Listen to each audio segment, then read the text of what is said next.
Hello everyone, welcome to my YouTube channel study with Harshita. आज की हमारी वीडियो है यूजीसी नेट एस्पिरेंट्स के लिए who are preparing for the UGC NET commerce 2021 and 22 session. आज हम जून 2019 का जो एग्ज़ाम हुआ था फॉर द पेपर 2 उसको डिटेल में सॉल्व करेंगे विद एक्सप्लेनेशन, ठीक है। और उसके जो फर्दर पॉइंट्स होते हैं उनको भी एलेबोरेट करेंगे प्लस में। देन हमारे 100 क्वेश्चन से we can say that 400 questions हो सकते हैं, ठीक है। तो बहुत इंपॉर्टेंट होने वाला है सेशन। देखो, प्रीवियस ईयर लगाना बहुत इंपॉर्टेंट है। इससे हमें ये पता चलता है कि जो क्वेश्चंस हैं हमें कैसे आते हैं, प्लस में ये पता चलता है कि किस टाइप से क्वेश्चन जो यूजीसी पूछता है, ठीक है। इससे हमें ये भी पता चलता है कि हमारी जो प्रिपरेशन है वो कितनी हुई है, ठीक है। तो ये सेशन आपके लिए बिल्कुल फुल टू फिट है, बहुत ज़्यादा इम्पोर्टेंट होने वाला है। तो आप इसको बिल्कुल स्किप नहीं कर सकते हो आई थिंक, अगर आप कॉमर्स के लिए प्रिपेयर कर रहे हैं यूजीसी नेट के लिए, ओके। और गाइस, ये कॉमर्स यूजीसी नेट के लिए नहीं है, आप पीजीटी में भी आपके लिए यूज़फुल होगा। आप जूनियर रिसर्च जीआरएफ के लिए प्रिपेयर कर रहे हैं, then you can go for the same, okay. Then शुरू करते हैं। हाँ, शुरू करने से पहले मुझे आपसे एक चीज़ और कहनी है। देखो गाइस, बहुत मेहनत लगती है आपके लिए मैटर को कलेक्ट करना, फिर उसको आपके साथ शेयर करना, तो थोड़ा हेक्टिक भी हो जाता है। तो चैनल को सब्सक्राइब कर लें, बेल आइकन को प्रेस कर लें और नोटिफिकेशन आप तक सबसे पहले पहुंच सके उसके लिए आप बेल आइकन को ज़रूर प्रेस कर लेना। देखो, आपके लिए ही बनाई जाती है और वीडियो अगर आप तक नहीं पहुंचती है तो आई थिंक फिर उसका कोई बेनिफिट नहीं होने वाला है, ठीक है। चलो शुरू करते हैं।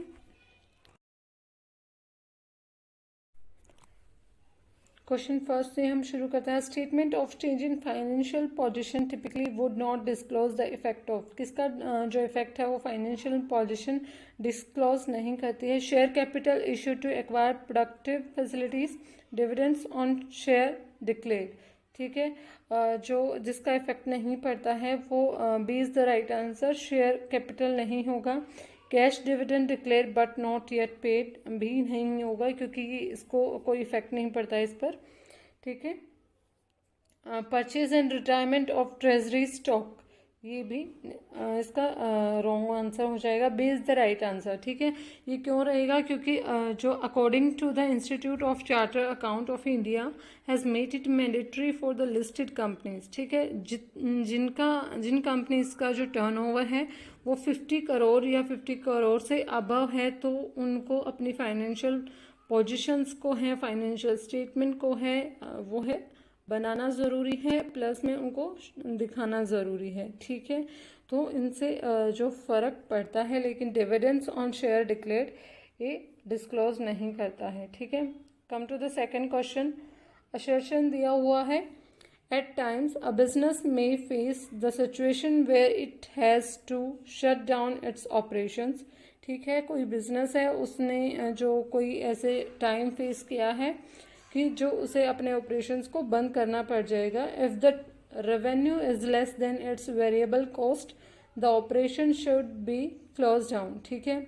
इसका रीज़न दिया हुआ है कि अगर किसी की जो वेरिएबल कॉस्ट से भी नीचे अगर वो रेवेन्यू जनरेट कर रहा है तो हमें क्या करना चाहिए, अपने जो ऑपरेशंस हैं उनको बंद कर देना चाहिए, ठीक है। ये दोनों बात ही ठीक है। अगर हमारे पास कोई रेवेन्यू ही नहीं होगा, वो हमारी कॉस्ट से भी कम होगा, तो हम कैसे कर पाएंगे, कैसे रन कर पाएंगे अपने बिजनेस को, ठीक है। इसका दोनों ही इसमें करेक्ट रहने वाले हैं। B is the right answer, ठीक है। इसका बी आंसर रहने वाला है। Come to the question third. A sale and lease back arrangement is more suitable for a lazy having, ठीक है। कौन सी जो सूटेबल रहने वाली है इसमें, ठीक है। Liquidity crisis, high profit, surplus fund, no profit no loss. A sale and lease back arrangement is more suitable for a lazy having. देखो, सेल का मतलब जैसे मैंने मैंने कोई मशीनरी ख़रीदी है, ठीक है, और मैंने 50 लाख की वो मशीनरी ख़रीदी है, लेकिन जो मेरे पास मैं घाटे में चल रही हूँ उसके कारण, या फिर मेरे पास इतना पैसा नहीं है, मुझे पैसे की नीड है, तो मैं क्या कर सकती हूँ, अपनी ही मशीनरी को मैं क्या कर सकती हूँ, किसी दूसरे को बेच सकती हूँ, ठीक है। और उसे बेचने के बाद मैं उसके साथ एग्रीमेंट कर सकती हूँ लीज बैक का, ठीक है। मैं अपनी मशीनरी बेच के और उसी से क्या ले लूँगी, लीज पर ले लूँगी, ठीक है। तो इसे क्या कहते हैं, लीज बैक मेथड कहते हैं। तो ये कब होता है, ठीक है, लिक्विडिटी क्राइसिस पे ही होगा, ठीक है। A is the right answer, third वाले का।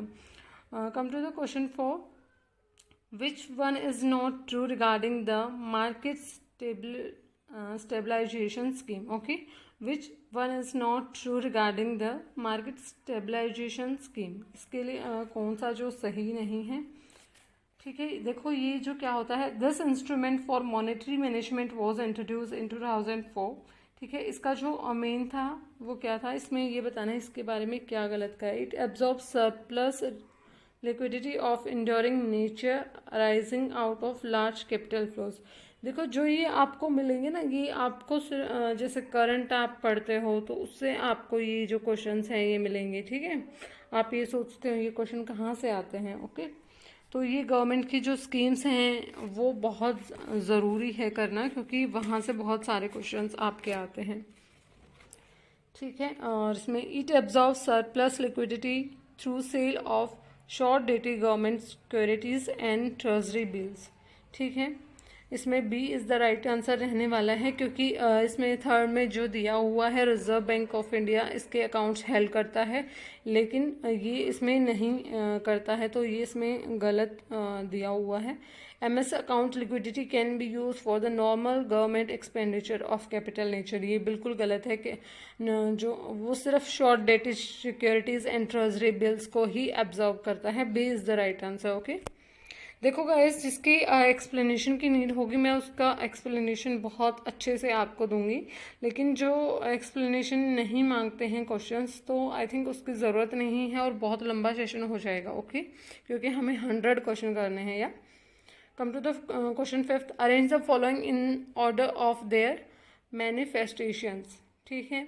हमें इनको अरेंज करना है, किस सीरीज़ में इनको फॉलो किया जाएगा, ठीक है। देखो पहले हम क्या करते हैं, ऑफ़र देते हैं, ऑफ़र के बाद जो है उसकी एक्सेप्टेंस होती है, फिर उसके बाद ही क्या होता है, डी कॉन्टैक्ट होता है हमारे बीच में, और सी सबसे लास्ट में आएगा ब्रीच ऑफ कॉन्टैक्ट। बिना कॉन्टैक्ट के हम ब्रीच ऑफ कॉन्टैक्ट कर नहीं सकते, मीन्स कॉन्टैक्ट को तोड़ नहीं सकते, ठीक है। इस B is the right answer. Come to the 6th question, which among the following institution is not a part of world bank group, ठीक है। वर्ल्ड बैंक ग्रुप का इनमें से कोई जो है वो पार्ट नहीं है, वो हमें बताना है। देखो गाइस, इंटरनेशनल बिजनेस का ये क्वेश्चन है तो बहुत इंपॉर्टेंट रहने वाला है आपके लिए, तो आपको international business as a subject type में आपको पढ़ना है, ओके। इसके कुछ मीन्स जैसे वर्ल्ड बैंक हो गया, IMF हो गया, तो इन सब का आपको पता होना चाहिए, ठीक है। ये कहाँ है, इनके हेडक्वार्टर कहाँ हैं, प्लस में ये क्या करते हैं, कहाँ हेल्प करते हैं, ठीक है।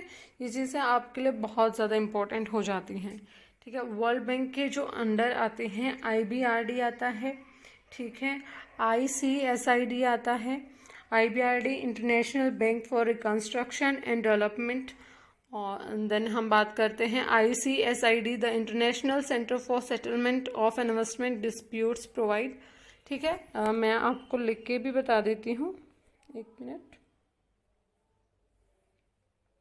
इसमें क्या क्या इंक्लूड होता है, IBRD, ठीक है, और सेकंड वन क्या है, ICSID, इनकी फुल फॉर्म भी मैंने बताई है साथ में, IDA इंटरनेशनल डेवलपमेंट एसोसिएशन, ठीक है, IFC इंटरनेशनल फाइनेंस कॉरपोरेशन, ठीक है, मेगा, ठीक है, mega multilateral investment guarantee agency, जो कि बनाई गई थी 1998 में, ठीक है। तो हम इनसे पता लगा सकते हैं कि वर्ल्ड बैंक के अंदर ये सारी चीज़ें आती हैं, तो क्या चीज़ इनमें से नहीं आती है। ठीक है, तो हमें जैसे देखो, अगर कई बार हमें हमारे माइंड में कन्फ्यूज़न क्रिएट हो जाता है दैट कि हाँ ये आंसर भी हमने, ये भी लग रहा है, ये भी लग रहा है, लेकिन हमें इसमें क्या एलिमिनेशन जो मेथड है वो फॉलो करना है कि हाँ ये नहीं हो सकता है, ये नहीं हो सकता है। फिर हमें 2 पॉइंट्स जो हमारे रह जाएंगे उनमें हमें मतलब चूज़ करना होगा, जिससे क्या है आपके जो करेक्ट होने के जो चांसेस हैं वो बहुत ज़्यादा होंगे। ठीक है,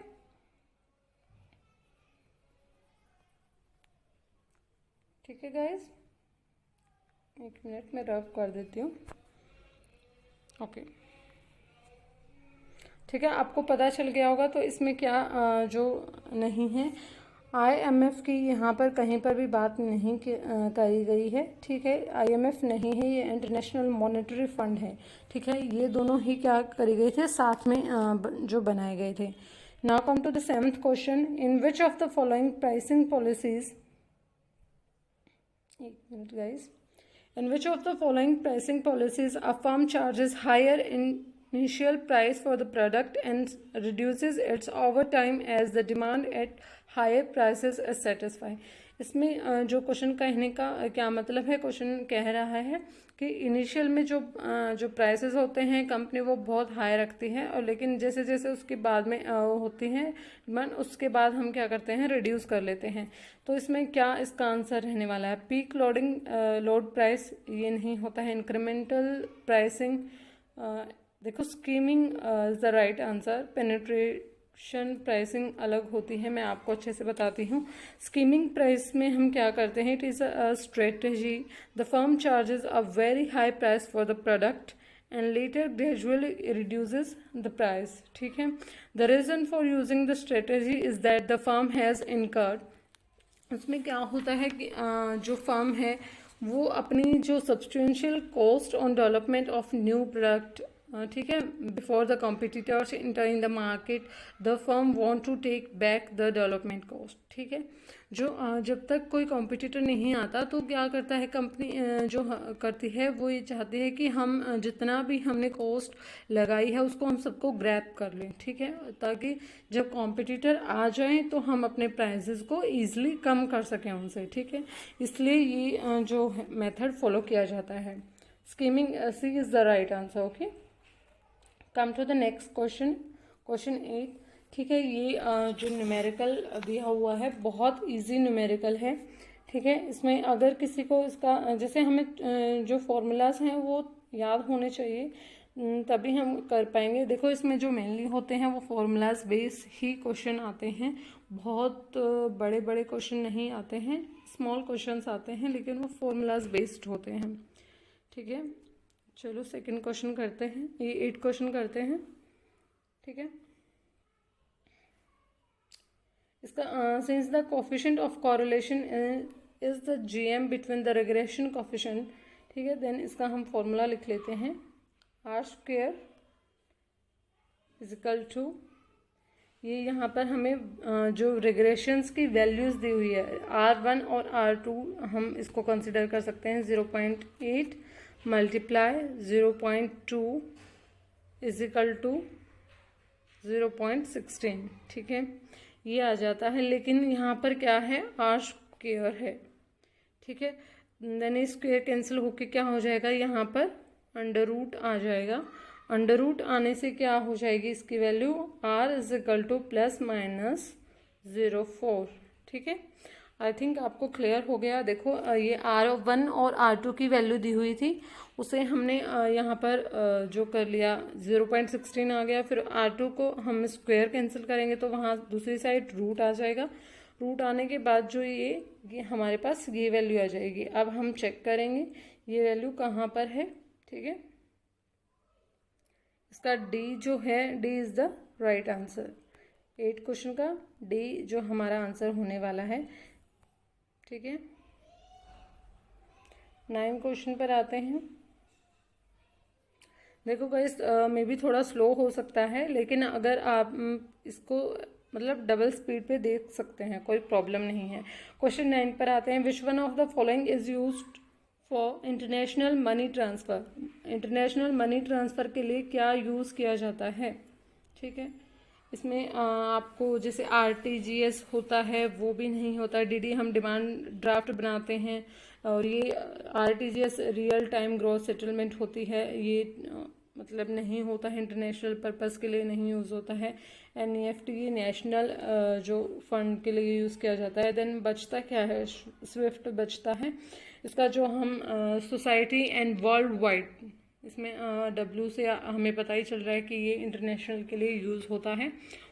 society for world wide inter bank financial telecommunication, ठीक है।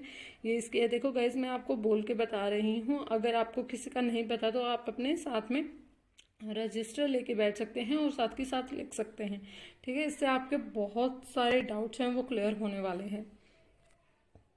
Come to the next question, which among the following is not true about Basel, ठीक है। बेसिल के लिए जो इसमें क्या ट्रू नहीं है। Initially it was named as committee of banking regulation and supervisory practices, ठीक है। इसमें Basel was established by the central bank governors of 15th century. इसमें ये दिया, it was established by the end of, इसमें हमें बेसिल के बारे में पता होना चाहिए तभी हम आंसर कर पाएंगे, ठीक है। तो जैसे मैंने आपको बताया, आपको कोई भी ऐसे मतलब मिलती है टर्म, देन आप उसको सर्च कीजिए, गूगल कीजिए, उसकी जो मतलब किस पे वो स्टैंड है वो लिखिए, उसकी कहाँ इस्टेब्लिश हुई है, क्या इसके जो मोटिव है बनने का, ठीक है। ये बहुत ज़रूरी है आपके लिए। इसका जो राइट आंसर रहने वाला है B is the right answer, okay. Basel was established by the central bank governors of 15 countries, 15 countries का मिलाकर ये बेसिल बनाया गया था, okay. Come to the next question, इसमें फिर से न्यूमेरिकल है। A company issues 10% irredeemable preference shares, the face value per shares is 100 but the issue price is 95, ठीक है। What is the cost preference share? तो प्रेफरेंस शेयर्स की है वो कॉस्ट क्या रहने वाली है, इसमें हम निकालेंगे, ओके।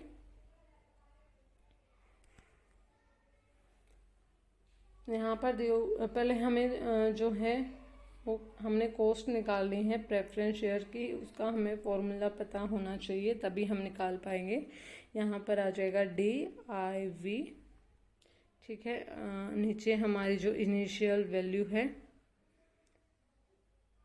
ठीक है, जिसपे हमने इशू करे हैं, तो हम क्या करेंगे 10/95। अब इससे जो कटेगा वो ये कितने पे जाएगा, 0.1 मिनट गाइस, यहाँ लिख देती हूँ मैं, 0.1053, ठीक है। ये आ जाएगा 0.1053। अगर हम इसको 100 से करते हैं, परसेंटेज में निकालेंगे तो कौन सा आंसर आ जाएगा इसमें, D is the right answer, okay. इसका जो डी है वो इसका आंसर रहने वाला है, okay.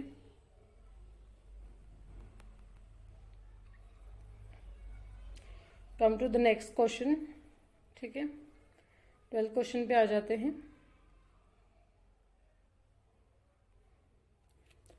As per the Section 52 of the Companies Act 2013, the balance in the security premium account cannot be utilized as, ठीक है, यूटिलाइज फॉर, हम जो हमारे सिक्योरिटीज़ प्रीमियम अकाउंट में जो अमाउंट बच जाता है उसको हम किसके लिए यूज़ नहीं कर सकते हैं, ठीक है। इसमें ये बात करी गई है, जो companies act provide the balance in the securities premium account can not be utilize, हम उसका लिस्ट बता देती हूँ मैं आपको, फिर आप अपने आप देख लेना, ठीक है। इसमें आप पॉइंट लगा के लिख सकते हैं। Issuing fully paid bonus shares, अगर हम फुल्ली पेड बोनस शेयर करेंगे तब भी नहीं कर सकते हैं हम। Writing off the preliminary expenses of the company, ठीक है, अगर कोई प्रिलिमिनरी एक्सपेंसेस है उसमें भी नहीं कर सकते हैं। Writing off the expenses of और कमीशन पेड और discount allowed on as issue of shares और डिबेंचर्स ऑफ द कंपनी, इसमें भी नहीं कर सकते हैं। Providing for the premium payable on the redemption of redeemable preference shares और डिबेंचर्स ऑफ द कंपनी, इसमें भी नहीं कर सकते हैं। तो हमें इससे अपने आप ही पता चल जाएगा। देखो ये हमारे जो तीनों ऑप्शन हैं लास्ट वाले वो कर चुके हैं। A is the right answer. Payment of dividend, payment of dividend is the right answer. Okay, come to the next question. Under which of the following situation the decision outcome on evaluation of investment opportunities vary under NPV and IR method as per session? ठीक है, NPV आपको पता है net profit, sorry NPV and IR method जो इसमें दिया हुआ है, ठीक है, उसमें क्या है आपको इसमें चूज़ करना है। पहले क्या होता है, टाइम डिस्पैरिटी होती है, इसमें कॉस्ट इंक्लूड होती है, लाइफ डिस्पैरिटी होती है, ठीक है, और इसमें क्या नहीं होती है, वॉल्यूम डिस्पैरिटी आई थिंक नहीं होती है, क्योंकि हमें टाइम से मतलब फ़र्क पड़ता है कितने टाइम में हो जानी चाहिए हमारी लाइफ, क्या है उस डिस्पैरिटी की, कॉस्ट कितनी लगी है, वॉल्यूम का कभी बात नहीं आई है। देन 13 का हम क्या ले सकते हैं, इसमें डी नहीं होता है, C is the right answer. 13 का क्या रहेगा, सी इसका राइट आंसर होने वाला है।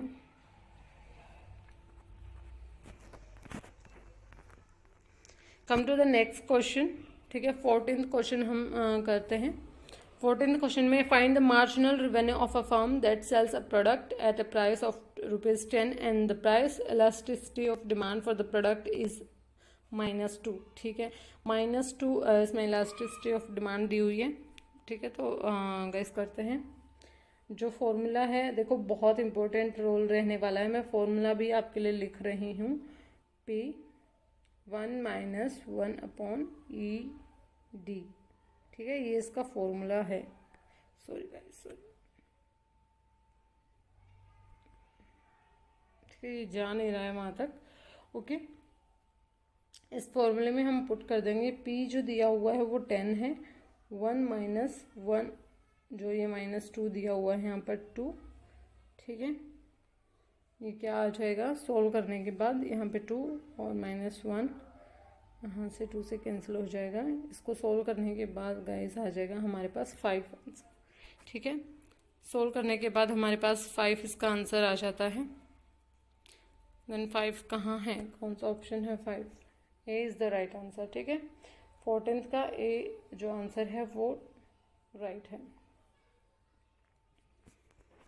Come to the next question 15, which of the following is an instance of non conventional dumping, ठीक है, डंपिंग का आपको पता है, जो फॉरेन जो कंपनीज होती हैं वो क्या करती हैं, एक कंपनी से दूसरी कंपनी में अपना जो है domestic, we can say that, अपना जो वेस्ट है वो दूसरी कंपनीज में करते हैं, मीन्स जो माल वहाँ नहीं बिकता है तो वो कंपनीज बाहर उसको जो इंटरनेशनल मार्केट में उतार देती हैं और वहाँ पर जो प्राइसेस हैं ज़्यादा चार्ज करते हैं। लेकिन सबके अपने अपनी स्ट्रेटजी होती है। कई कंपनीज क्या जो करती हैं कि जो प्राइसेस हैं वो होम कंट्री में ज़्यादा लेती हैं as compare to the in foreign country. Okay, ठीक है, मैं आपको बताती हूँ types of dumping. Types of dumping में पहले हम स्पॉर्डिक जो डंपिंग है उसके बारे में बात कर लेते हैं। When a international company sell its unsold inventories in a foreign country to get rid of them, ठीक है, मैंने आपको बताया था कि जो अनसोल्ड इन्वेंट्रीज बच जाती हैं और उनको फिर क्या कर देती हैं, इंटरनेशनल मार्केट में सेल आउट कर देती हैं। ये किसका, स्पॉर्डिक जो डंपिंग होती है। प्रीडेटरी डंपिंग क्या होती है, predatory dumping as a selling the product in a foreign market at a loss as a strategy of entering the market, ठीक है, इनका जो मेन मोटिव होता है कि हाँ उनको एंट्री करनी होती है मार्केट में, ठीक है, रिवर्स भले ही उन्हें लॉस हो जाए। ओके, रिवर्स डंपिंग क्या है, under reverse dumping the product is sold at a very high price in international market and at a low price in the domestic market, ठीक है, डोमेस्टिक मार्केट में क्या करेंगे, उसको बहुत सस्ता बेचते हैं as compare to international market. और प्रेसिस्टेंट डंपिंग, ठीक है, ये क्या होती है, persistent dumping involves consistently selling the product at lower prices in one market than in other markets। ठीक है, जो हम क्या करते हैं इसमें लगातार एक ही जो प्रोडक्ट है उसको मतलब कम वैल्यू पर बेचते जाते हैं ताकि वो अपना एक किंग बन जाए उस मार्केट का और वो उस मार्केट को ग्रैब कर सके ज़्यादा से ज़्यादा। ठीक है, and which of the following commodities when a consumer spend so much that negative income affect overwhelms the positive substitution effect so as the underlying demand curve is positively sloped। ठीक है, तो इसमें क्या रहने वाला है कि जो गिवन गुड्स के बारे में इसमें बात करी गई है, क्योंकि देखो in which of the following commodities when a consumer spend so much that negative income effect. ठीक है, जब जो कंज्यूमर है वो ज़्यादा से ज़्यादा इस पे मतलब खर्च करता है तो कब आएगा। देखो सुपीरियर गुड्स जो मतलब स्टेटस दिखाने के लिए हम जो खरीदते हैं वो गुड्स होते हैं, जैसे डायमंड रिंग हो गई, गोल्ड हो गया। नॉर्मल गुड्स हैं जो हमारे जो डेली यूज़ गुड्स होते हैं वो आते हैं इसमें। ठीक है, इन्फीरियर गुड्स जो हमारे होते हैं जो एक के साथ एक यूज़ होता है। वी कैन से दैट कि car and petrol this both goods are inferior goods. ठीक है, बिना कार के पेट्रोल का कोई यूज़ नहीं है और पेट्रोल के बिना कार का कोई यूज़ नहीं है। ओके, दोनों एक साथ चलते हैं साइमल्टेनियसली। गिवन गुड्स जो होते हैं जिनका मीन्स फॉर एग्जांपल हम इसका ले सकते हैं बाजरा। ठीक है, बाजरा जो है भले ही उसके प्राइसेस घट जाएं, भले ही उसके प्राइसेस बढ़ जाएं, लेकिन उसकी डिमांड पे ज़्यादा इफेक्ट नहीं पड़ता है। ठीक है, उसके जो प्राइस बढ़ जाएंगे तब भी लोग उसे उतना ही खरीदेंगे। ठीक है, और उससे कम होगा तब भी उसको उतना ही खरीदेंगे। देन 16 का C is the right answer. 17th question में मैच ऑफ द फॉलोइंग है। ठीक है, इसमें क्या रहने वाला है, देखो हमें इस टाइप के क्वेश्चंस में हमें तीनों में भी ना आए तो हमें क्या करना है, ऐसे जो ऑप्शन को चूज़ करना है जो हमें आता है। ठीक है, जिसका हमें पता है कि हाँ ये क्वेश्चन इसका मतलब फर्स्ट का ये तो ये है। ओके, तो इससे हम ज़्यादा अच्छे से टैकल कर पाएंगे क्वेश्चंस को। ठीक है, अब हमें ये पता है जो मीन का जो हमारा फॉर्मूला है वो Karl Pearson coefficient of skewness ने दिया था। ठीक है, देन फर्स्ट का थर्ड है, तो फर्स्ट का थर्ड कहाँ है, ये दो उसमें दिया हुआ है। ठीक है, फिर हमें बी का देखना होगा, बी का कैसे है, बी का ये जाएगा बॉवलेस मेजर ऑफ स्क्यूनेस। ठीक है, देन इसका हम यहीं से पता लगा लेंगे, ए इज़ द राइट आंसर। इसका ए राइट आंसर रहने वाला है। ये देखो गाइस, कहीं ऐसे नहीं है कि हाँ ये कहाँ से उठा दिए हैं ये क्वेश्चन, ये सीधा सीधा दिए हुए हैं हमारी बुक्स में। ठीक है, A is the right answer. Come to the next question, excess capacity is not notice in which of the following market conditions. ठीक है, एक्सेस जो कैपेसिटी है वो फॉलो नहीं करी जाती है, वो कौन सी मार्केट में है। ठीक है, मोनोपोली में मतलब परफेक्ट कंपटीशन में हम देखो, मैं आपको सीधा आंसर बता दूँ, जो बिल्कुल मतलब समझने वाले क्वेश्चन है ना उन्हीं में आपको एक्सप्लेनेशन देती हूँ, क्योंकि इसे काफ़ी टाइम लग जाएगा यार, और आपको ये चीज़ें आती ही हैं अगर आप प्रिपेयर कर रहे हैं। मोनोपोली क्या है, मोनोपोली स्टिक कंपटीशन क्या है, ओलिगोपोली क्या है। ठीक है, तो आई थिंक ये जो हम 11th-12th से पढ़ते आ रहे हैं तो ये जो टर्म्स हैं वो आपके बहुत क्लियर होनी चाहिए। इसका डी परफेक्ट कंपटीशन आ जाएगा। परफेक्ट कंपटीशन इसलिए आ जाएगा, in perfect competition due to free entry and exist of the firms. ठीक है, normal profit are earned in the long run. इसमें क्या होता है, जो परफेक्ट कंपटीशन में ये होता है कि जो फ्री एंट्री होती है, फ्री एग्जिस्ट होते हैं, तो वो नंबर ऑफ कंपनीज आते हैं, नंबर ऑफ कॉम्पिटिटर्स होते हैं। ठीक है, तो नंबर ऑफ कॉम्पिटिटर होंगे तो क्या होगा, उसमें ज़्यादा मार्जिन तो नहीं मिल पाएगा, क्योंकि जो सब बेच रहे हैं वो हम भी बेच रहे हैं और हमें उनके साथ ही बेचना पड़ेगा। अगर कोई 10 रुपीज़ का दे रहा है तो हम उसको 12 का नहीं कर सकते हैं। ठीक है, हमें उस कंपटीशन के टाइम पे हमें 10 का ही उस प्रोडक्ट को देना पड़ेगा। ओके, तो इस टाइम ये कौन से इसमें परफेक्ट कंपटीशन की बात कर रहे हैं। Come to the next question. Reserve Bank of India is an important regulatory and administrative authority of execute FEMA provisions. ठीक है, इसका रीज़न दिया हुआ है, बिल्कुल ठीक है, और रीज़न इसका दिया हुआ है, being monetary authority and custodian of foreign exchange, reserve bank of India enjoy requisite expertise of FEMA administration. ठीक है, इसमें ये दोनों ही मतलब ठीक कही गई हैं, तो both A and both assertion and reason are correct, is the right answer। ठीक है, come to the next question। amount unutilized in capital gain account scheme for which exemption claimed under 54 shall be treated as long term capital gain। ठीक है, तो इसमें ये बताया गया है कि जो अमाउंट हमारा रह जाता है अनयूटिलाइज, ठीक है, और क्लेम्ड हम जो करते थे अंडर सेक्शन 54 के, shall be treated as long term capital gain if, किसके होने से जो उसको लॉन्ग टर्म कैपिटल गेन हम मान सकते हैं। ठीक है, मैं आपको इसकी जो है वो दे देती हूँ। ठीक है, 2 year have expired from the date of the transfer, 2 year have expired from the date of a deposit, 3 year have expired from the date of transfer, 3 year have expired from the date of deposit. ठीक है, इसमें मतलब दी हुई है, ये एग्जप्शन दी हुई है।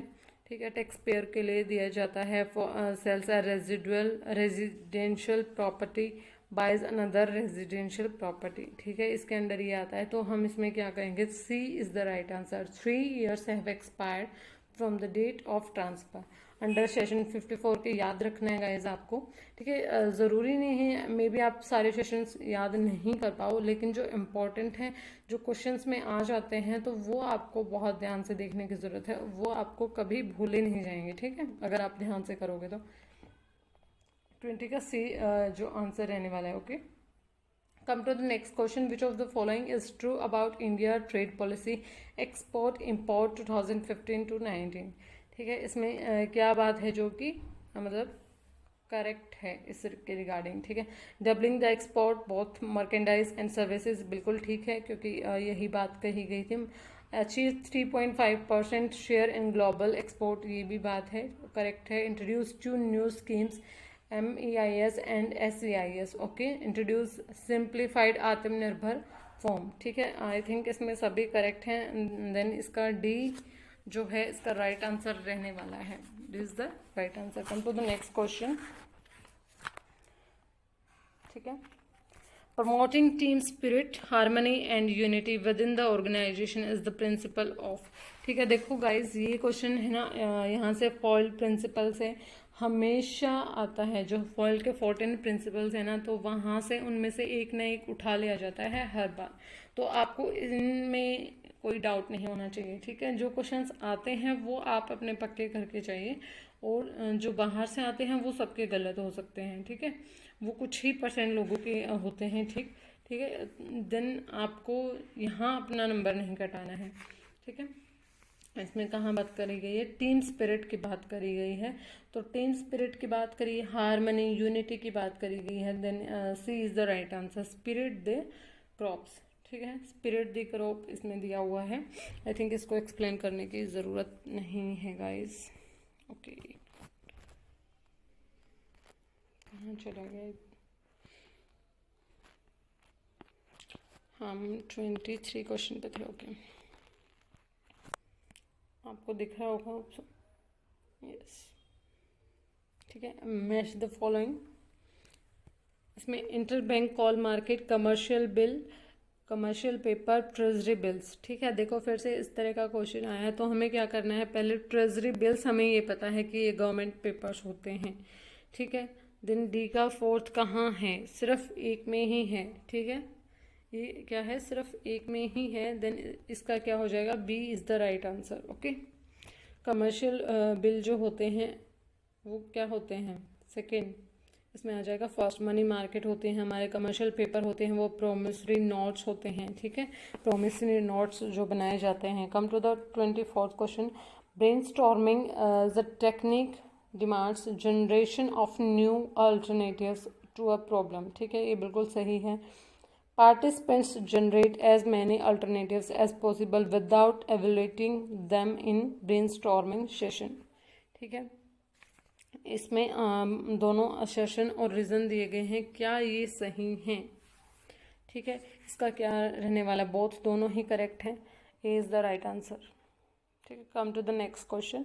25th question. देखो इस जो 2019 का है इसमें काफ़ी सारे न्यूमेरिकल क्वेश्चन देखने को मिले हैं, लेकिन हर बार ऐसा नहीं होता है कि ज़्यादा से ज़्यादा न्यूमेरिकल आए, लेकिन आपको हमेशा मतलब रेडी रहना है कि हाँ हमें प्रिपेयर हैं, आप चाहे जो भी दीजिए। मैंने आपको बताया है ज़्यादा लॉन्ग क्वेश्चन नहीं आते हैं, बहुत शॉर्ट क्वेश्चन आते हैं, ठीक है। तो आप अपने फॉर्मूलाज को बिल्कुल टिप्स पे करके जाना। इस न्यूमेरिकल को सॉल्व करते हैं, okay. Redeemable preference shares of 2 lakh are to be redeemed at par, for which fresh equity shares of 80,000 are issued at a discount of 10%.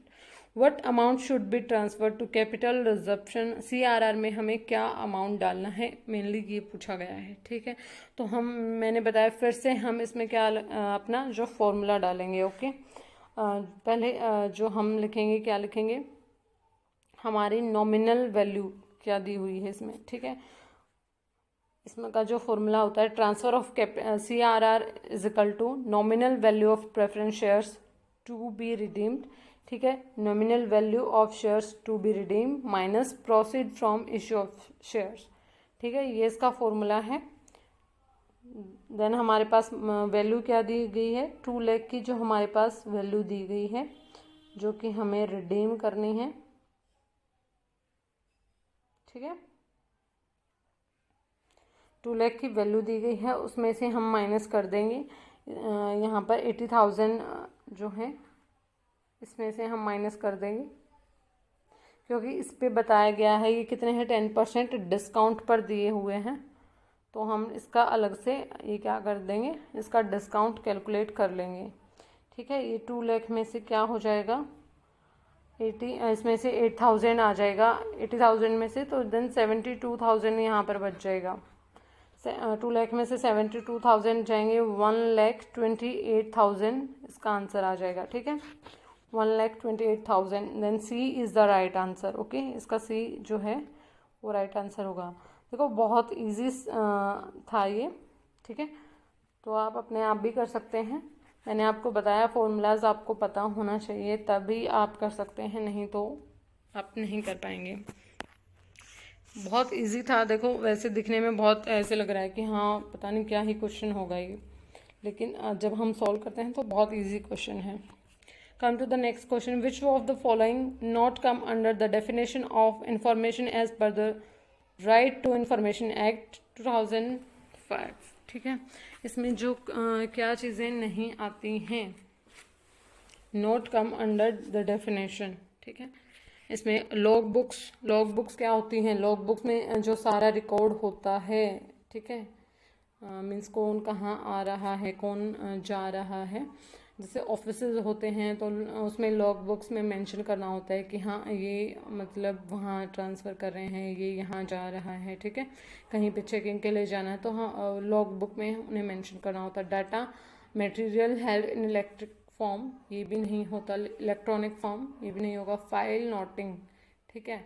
File noting मतलब सर्कुलर कोई भी जो चीज़ होती है वो हमें क्या करनी होती है, इन्फॉर्मेशन जो है, कोई भी हम ट्रेनिंग लेते हैं, ठीक है, कंपनी में या फिर कहीं पे भी, कहीं गवर्नमेंट उसमें ट्रेनिंग लेते हैं तो उसको हम इन्फॉर्मेशन को क्या होता है, सर्कुलर करना होता है, सर्कुलेट करना होता है, वो सबको पता चल जाता है, ठीक है।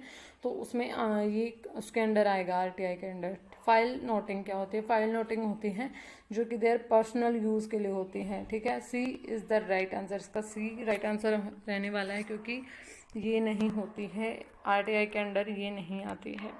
Come to the next question, फिर से न्यूमेरिकल क्वेश्चन आया है, ठीक है। इसमें काफ़ी आई थिंक काफ़ी न्यूमेरिकल क्वेश्चन दिए हुए हैं। X is an individual of 55 year of age having gross total income 3,50,000. What is the tax liability for the assessment of the year 2018-19? ठीक है, 1 मिनट रुके गाइस।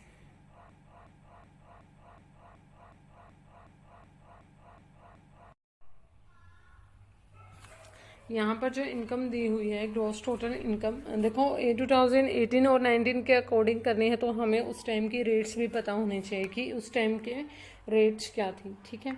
जो हमारी इनकम है वो है 3,50,000, सॉरी, जो ज़ीरो है वो 6 टाइप बन रही है, आपको थोड़ा कन्फ्यूज़न होगी, लेकिन मैं आप साथ के साथ बोल भी रही हूँ, ठीक है। 3,50,000 थी जो उसकी इनकम थी, ठीक है, टोटल ग्रॉस इनकम थी। लेकिन उस टाइम पे क्या होता था, अब जो स्लैब है वो बढ़ा दिया गया है कि 5 लाख तक की जो इनकम होगी उस पर कोई भी टैक्स नहीं लगेगा। लेकिन पहले उस टाइम पे 2018-19 के जो टाइम पे था वो जो 2,50,000 मीन्स 2.5 लाख पर कोई भी इनकम नहीं थी। देन क्या बचेगा हमारे पास, 1 लाख बच जाएगा, ठीक है। 1 लाख पर हमें अपना जो टैक्स है वो कैलकुलेट करना है। ये हम 5% लगाते थे, ठीक है, 5% हम इस पर अपना टैक्स लगाते हैं, तो कितना आ जाएगा 5,000 जो हमारा, 1 मिनट, 5,000 जो हमारा यहाँ से आ जाएगा। फिर हम इसमें से रिबेट जो करेंगे कैंसिल, ठीक है। रिबेट जो हमारी क्या आ जाएगी, हाफ हो जाएगी 2 इसका, ठीक है। इसमें जो 250 हमारे रिबेट के आ जाएंगे, प्लस में हम इसमें सेस भी इंक्लूड करते हैं, ठीक है। 3% जो हमें देना होता है एजुकेशन सेस, ठीक है। ये हमारा कितना हो जाएगा कैलकुलेट करने के बाद, 75 आ जाएगा, ठीक है, 75 आ जाएगा। और ये हमारे जो बन जाएंगे 2575, ठीक है, ये हमारा आ जाएगा। इसको छोड़ के ये जो हमारा है 275, ये जो हमारा आ जाएगा आंसर, ठीक है। लेकिन जो इसमें करेक्ट नहीं दिया हुआ है, हम इसमें जैसे इसके आंसर के आसपास का जो होगा उसको हम कंसिडर कर लेंगे, लेकिन जो एक्चुअल में मैंने आपको करके दिखाया है इस क्वेश्चन को ऐसे ही होगा, क्योंकि इसमें जो आसपास की वैल्यू दी हुई है देन उसको हम कंसिडर करेंगे अगर हमारे पास एग्जैक्ट नहीं होगा तो, ठीक है। ये पॉइंट आपको ध्यान रखना है। कई बार क्वेश्चन क्या होता है, एग्जैक्ट आंसर नहीं लिखा होता उसमें, लेकिन उसके आसपास का है, तो हमें जो नियर बाय है उसी को करेक्ट आंसर करना है, ठीक है। Which of the following does not fall in the ambit of the objectives of Competition Act 2002, ठीक है। Competition Act 2002 के अंडर जो है क्या नहीं आता है, Encourage competition, prevent abuse of dominant position, ये भी आता है, Encourage competition वाला भी आता है, Prevent monopolistic rights are arising out of intellectual property, लेकिन ये नहीं सुना है, regulate mergers and acquisitions, D भी आता है, and C is the right answer, C नहीं आता है इसमें, ठीक है। अब to the next question, statement दी हुई है, if the tax liability has been reduce within the legal framework it is tax planning, हाँ जी बिल्कुल सही है।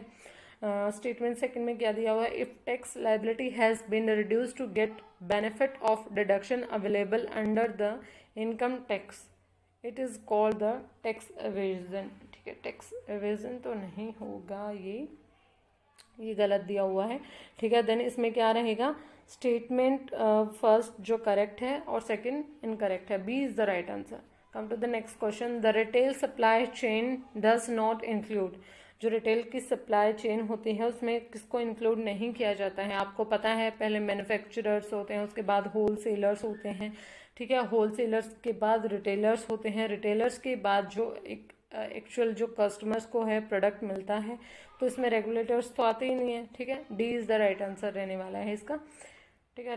रेगुलेटर्स नहीं आता है इसमें। Which of the following characteristics are related to relationship marketing, relationship marketing जो किससे रिलेटेड है इनमें से, प्रोडक्ट फीचर ओरिएंटेशन, ठीक है, product benefit orientation, frequent consumer contact, high concern for quality, ठीक है। देखो आपको ये पता है प्रोडक्ट के बेनिफिट के बारे में तो होता ही है मार्केट, अगर हम किसी प्रोडक्ट की मार्केटिंग करते हैं तो उसमें हम पहले उस प्रोडक्ट के क्या बताएंगे, बेनिफिट्स बताएंगे कि इस प्रोडक्ट में ये है, इस प्रोडक्ट में ये है, उससे ही पता चल पाएगा कस्टमर को that it is useful for us और नॉट, ठीक है। देन ये बी इसमें आने वाला है, ठीक है। देन सी इसमें अपने आप ही कैंसिल हो जाता है, ठीक है। फिर उसके बाद हम बात करते हैं फ्रीक्वेंट कंज्यूमर कॉन्टैक्ट, उस हमारी अगर मार्केटिंग कर रहे हैं तो हमारे फ्रीक्वेंट जो कॉन्टैक्ट्स होने चाहिए कंज्यूमर के साथ, एंड उसके बाद आना चाहिए D, high concern for quality, quality अच्छी होगी तभी मतलब जो कस्टमर्स हैं वो ज़्यादा अट्रैक्ट होंगे। Then A is the right answer, B C D. ठीक है, come to the next question. Miller Orr model is used in the management of. ठीक है, ये किसके लिए यूज़ होता है? देखो बहुत इंपॉर्टेंट क्वेश्चन है। इनसे जो मिलर और मॉडल से अप्रोच है या मिलर मॉडिग्लानी जो अप्रोच है वहाँ से क्वेश्चन हमेशा आता है, तो आप उनको बिल्कुल नहीं स्किप कर सकते हैं। इसमें आ जाएगा इन्वेंट्री से रिलेटेड है, हंट्री इन्वेंट्री का यूज़ होता है, रिसीवेबल्स हैं उसमें लिवरेज है। ठीक है, लेकिन यहाँ पर क्या नहीं है? D is the right answer, cash नहीं है यहाँ पर। ठीक है, the Miller Orr model approach for cash management improves on Baumol economic order quantity model. ठीक है, ये किसने दिया था? बायोमोल ने। इसका मतलब दूसरा जो वर्जन कहते हैं ना उसको डेवलप किया था इम्प्रूव करके इसको, क्योंकि इसमें कैश इन्वॉल्व नहीं था। इम्प्रूव वर्जन किया था वो किसने किया था? बायोमोल। ठीक है, come to the next question, 33 question. Okay, देखो यहाँ पर भी स्टैंडर्ड्स दिए हुए हैं, डिडक्शंस दी हुई है, तो deductions are the most important in the tax part. ठीक है, इसमें 80 देखो ये आपको आई थिंक इसमें कुछ समझाने की आई थिंक कुछ ज़रूरत नहीं है, ये क्रैमिंग पोर्शन है, आपको ये देखना है बस। इसमें आपको ये समझना है, आप इनमें से एक पिक कर लीजिए, जैसे 80E। ठीक है, ये किससे रिलेटेड है? ई से 80E जो है वो किससे रिलेटेड है? आप मतलब अगर आपको इनमें से किसी का एक के भी आता है, देखो मेरे को इसमें सी जो पार्ट है वो मेनली आता है। ठीक है, तो इसमें मैं जो देखूँगी कि जो थर्ड का है वो थर्ड ही इसका आंसर रहने वाला है। Reduction in respect of interest on deposits in saving account. ठीक है, ई का मुझे पता है कि ये इंटरेस्ट और सेविंग अकाउंट के लिए होता है, देन ये तीनों ऑप्शन में दिया हुआ है। ठीक है, उसके बाद हम देखते हैं जो बी रहने वाला है 80CCD। ठीक है, ये किसके लिए रहने वाला है? Deduction in respect of contribution to national pension system. CCD जो है वो पेंशन सिस्टम के लिए, लेकिन ये भी क्या है? दोनों में दिया हुआ है। ठीक है, अब हमें क्या करना है? अब हमें सी का देखना है 80E जो वो किससे रिलेटेड है? 80E जो रिलेटेड है deduction in respect of payment of interest on education, higher education से रिलेटेड है 80E। तो आपको समझ आएगा ना, आपको ऐसे टैकल करना है। तो इसमें क्या आंसर रहने वाला है इसका? सी जो आंसर रहने वाला है, 1 minute guys, A is the right answer. इसका जो आंसर रहने वाला है सी का फर्स्ट आएगा इसमें। ओके, ए इसका जो राइट आंसर है। Come to the next question, फिर से न्यूमेरिकल क्वेश्चन है। Product A requires 10 kg of material at the rate of 5 per kg। ठीक है, the actual consumption of the material for the manufacturing of a product A comes to 12 kg। ठीक है, जो 10 था वो 12 kg हो गया of material at the rate of 6 per kg। पहले 10 kg था कोई मटेरियल, वो बाद में 12 हो गया, लेकिन अब पहले 5 पर रेट से बेचा जा रहा था, पर kg रेट से, अब बाद में 6 पर kg से हो गया। तो हमें इसको क्या करना है? इसका जो फॉर्मूला है मैं आपको बोल के भी बता देती हूँ। ठीक है, इसमें जो मटेरियल कॉस्ट वेरिएंस, ठीक है, मैं लिख नहीं पा रही क्योंकि पूरा आएगा नहीं, इसलिए आपको शॉर्ट में बता रही हूँ। Material cost variance, standard cost, 1 minute, cost for actual output. ठीक है, माइनस एक्चुअल कॉस्ट। ठीक है, इसमें हमें ये निकालने हैं। तो हमें क्या दिया हुआ है? SP, और इसका जो फॉर्मूला आता है SP इंटू में SQ माइनस AP मल्टीप्लाई में AQ। ठीक है, अब हमें सिंपल यहाँ पर अपनी वैल्यूज़ पुट करनी है। यहाँ पर SP क्या दिया हुआ है? हमें 5 दिया हुआ है पहले, और 10 के साथ मल्टीप्लाई करना है, फिर उसके बाद माइनस में 6 हमें मिला है वहाँ पर, फिर उसके बाद 12 हो जाता है। ये सोल्व करने के बाद 50 माइनस 72 इज इक्वल टू, ये आ जाएगा 22। ठीक है, 22 अब नेगेटिव है तो नेगेटिव क्या होगा? अनफेवरेबल आ जाएगा। ठीक है, इसका 22 unfavourable is the right answer. ठीक है, आई थिंक हाँ जी, B is the right answer, B इसका जो है वो राइट आंसर हो जाएगा। Come to the next question, doctrine of caveat emptor means, ठीक है, इसका क्या मतलब है? ये आई थिंक 11th-12th से हमें यूज़ में आ रहा है ये जो, ठीक है, और हमें इसके बारे में पता होना चाहिए।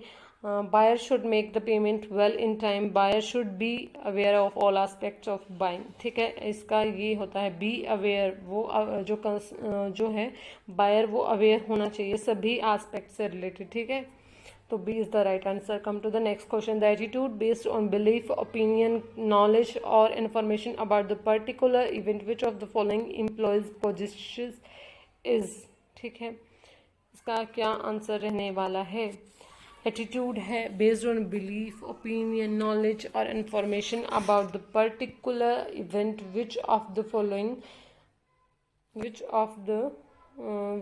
The employees possesses is. इसमें देखो बिहेवियर तो नहीं आएगा, पॉजिटिव एटीट्यूड नहीं होने वाला है, ठीक है, इसमें हम जब अपना ओपिनियन, नॉलेज, जो हमारे बिलीव्स होते हैं उनको करते हैं, ये क्या आता है? कॉग्निटिव, उसमें आता है कॉग्निटिव एटीट्यूड में, ठीक है। Come to the next question, 37th question, which among the following is not include in negotiable instrument, कौन सा जो है नेगोशिएबल इंस्ट्रूमेंट में नहीं आता है? Cheque as an negotiable promissory note, demand draft, mutual fund जो हैं एक तरह के, ये क्या होते हैं? मतलब चिट फंड्स, म्यूचुअल फंड्स, ये क्या होते हैं? जो एज एन इंस्टीट्यूशनल के अंडर आते हैं, ठीक है, देन इसमें ये इंक्लूड नहीं होगा। Come to the next question, redressal mechanism for the consumer disputes under section 9 of the Consumer Protection Act, ठीक है, envisages a single tier system, 2 tier system, 3 tier system, ठीक है, आपको पता ही होगा 3 tier system होता है, बहुत इजी क्वेश्चन है। हम स्टेट में भी जा सकते हैं, डिस्ट्रिक्ट, और अगर हम देखो पहले हम डिस्ट्रिक्ट में जाते हैं, डिस्ट्रिक्ट में हमारा 20 लाख से होता है, 20 लाख तक की जो वैल्यू का हमारे पास कोई, अगर हमें कहीं पर अपने रिड्रेसल मतलब सुनवाई करनी है तो वो 20 लाख तक की है तो हम डिस्ट्रिक्ट कोर्ट में जाएंगे। अगर 20 लाख से ज़्यादा है, वो 1 करोड़ के बीच में है, 20 से 1 करोड़ के बीच में है, तब हम स्टेट कोर्ट जाएंगे। अगर वो मतलब 1 करोड़ से ज़्यादा, 1 करोड़ या 1 करोड़ से ज़्यादा है तो हम क्या करेंगे? National consumer dispute redressal commission में जाएंगे, ओके। एंड जो ये 3 टायर सिस्टम होता है, C is the right answer. Come to the next question, 39th, match the following, ठीक है, इसमें देखते हैं रिस्क थ्योरी ऑफ प्रॉफिट, ठीक है, रिस्क थ्योरी ऑफ प्रॉफिट जो है वो हमें पता है किसने दी थी? हावले ने दी थी, ठीक है, रिस्क किसने दी थी? हावले ने। इसका हम ऐसे भी कुछ मतलब बना के इसको याद कर सकते हैं। रिस्क तो उसने क्या किया? हाई, मीन्स रिस्क थ्योरी, तो उसने क्या किया? हाई, मेरे को रिस्क हो गया तो हावले ने दी थी, ठीक है। Innovation theory of profit, innovation of theory of profit कौन जो है? क्लार्क है, जो उसी ने क्या किया है? इनोवेशन की है क्लर्क ने, ठीक है। Rent theory of profit, rent theory of profit क्या है? रेंट कौन लेने जाएगा? और रेंट वॉक करके जाएगा, ठीक है, कौन जाएगा? वॉक करके, रेंट लेने वॉक करके जाएगा, ठीक है। डी में हम डायनेमिक थ्योरी ऑफ प्रॉफिट, ठीक है, ये डायनेमिक में लास्ट बचता है तो वो अपने आप कर सकते हो, स्कैम्प्टर, ठीक है, तो आप कुछ ऐसे भी टैकल कर सकते हो। इसका A is the right answer रहने वाला। Come to the next question, through closely related jobs, evaluations and performance appraisals are not the same, ठीक है, इसने क्या कहा है? Through closely related job evaluation and performance appraisals are not the same, बिल्कुल ठीक कहा है, सेम नहीं है, परफॉर्मेंस अलग है, एवल्यूशन अलग है। The purpose of job evaluation is to fix the remuneration and other relevant benefits, ठीक है। देखो एवल्यूशन हम अपनी जॉब में ये करते हैं कि हमें कितनी सैलरी मिलने वाली है, क्या अदर बेनिफिट्स हैं। परफॉर्मेंस जो हमारे काम पे जज करती है, जो हमारे वर्क पे बेस्ड होती है कि हमारा जो वर्क है वो कैसा है, उसके हिसाब से हमारे परफॉर्मेंस को जज किया जाता है। Then A is the right answer, ठीक है, 40th का। Come to the next question, building long-term mutual satisfying relations with key customers, suppliers, distributors in order to earn and retain their long-term preference and business is known as। ठीक है, एक minute आगे, I think इसके options आगे दिए हुए हैं। ठीक है, तो क्या रहने वाला है, रिलेशनशिप। अगर रिलेशनशिप मेंटेन कर रहे हैं तो ऑब्वियस सी बात है रिलेशनशिप मार्केटिंग होगा, हमें सब चीज़ों का ध्यान रखना होगा। Which of the following are the rights of a statutory auditor. Statutory auditor के क्या क्या राइट्स हैं। ठीक है, इसमें देखो, टू रिसीव रेम्यूनरेशन, हाँ जी बिल्कुल राइट है उसका। ठीक है, to attend board of director meetings, देखो ये नहीं है, वो बीओडीज की मीटिंग को अटेंड नहीं करता है, वो जर्नल मीटिंग को अटेंड करता है। To attend the general meeting, C right answer इसमें, ए और सी। ठीक है, to visit the branch office, ठीक है ये भी ठीक है, वो ब्रांच में ऑफिस में विजिट करेगा। Then C is the right answer. 42 का सी क्या आंसर है। Following are the steps in the activity based cost allocation. ठीक है, इसमें जो हमें जो क्या करने हैं, स्टेप्स को बताना है कि कौन से जो स्टेप्स हैं किस सीरीज में होंगे। ठीक है, इसमें identification of the main object, main activity first step रहेगा हमारा। Collection of the cost pool, कितनी कॉस्ट हमें आने वाली है, उसके बाद हम ये करेंगे determining of the activity cost drivers. देखो ये सीरीज में चल रहा है, I think. Calculation of activity driver rate, हाँ जी।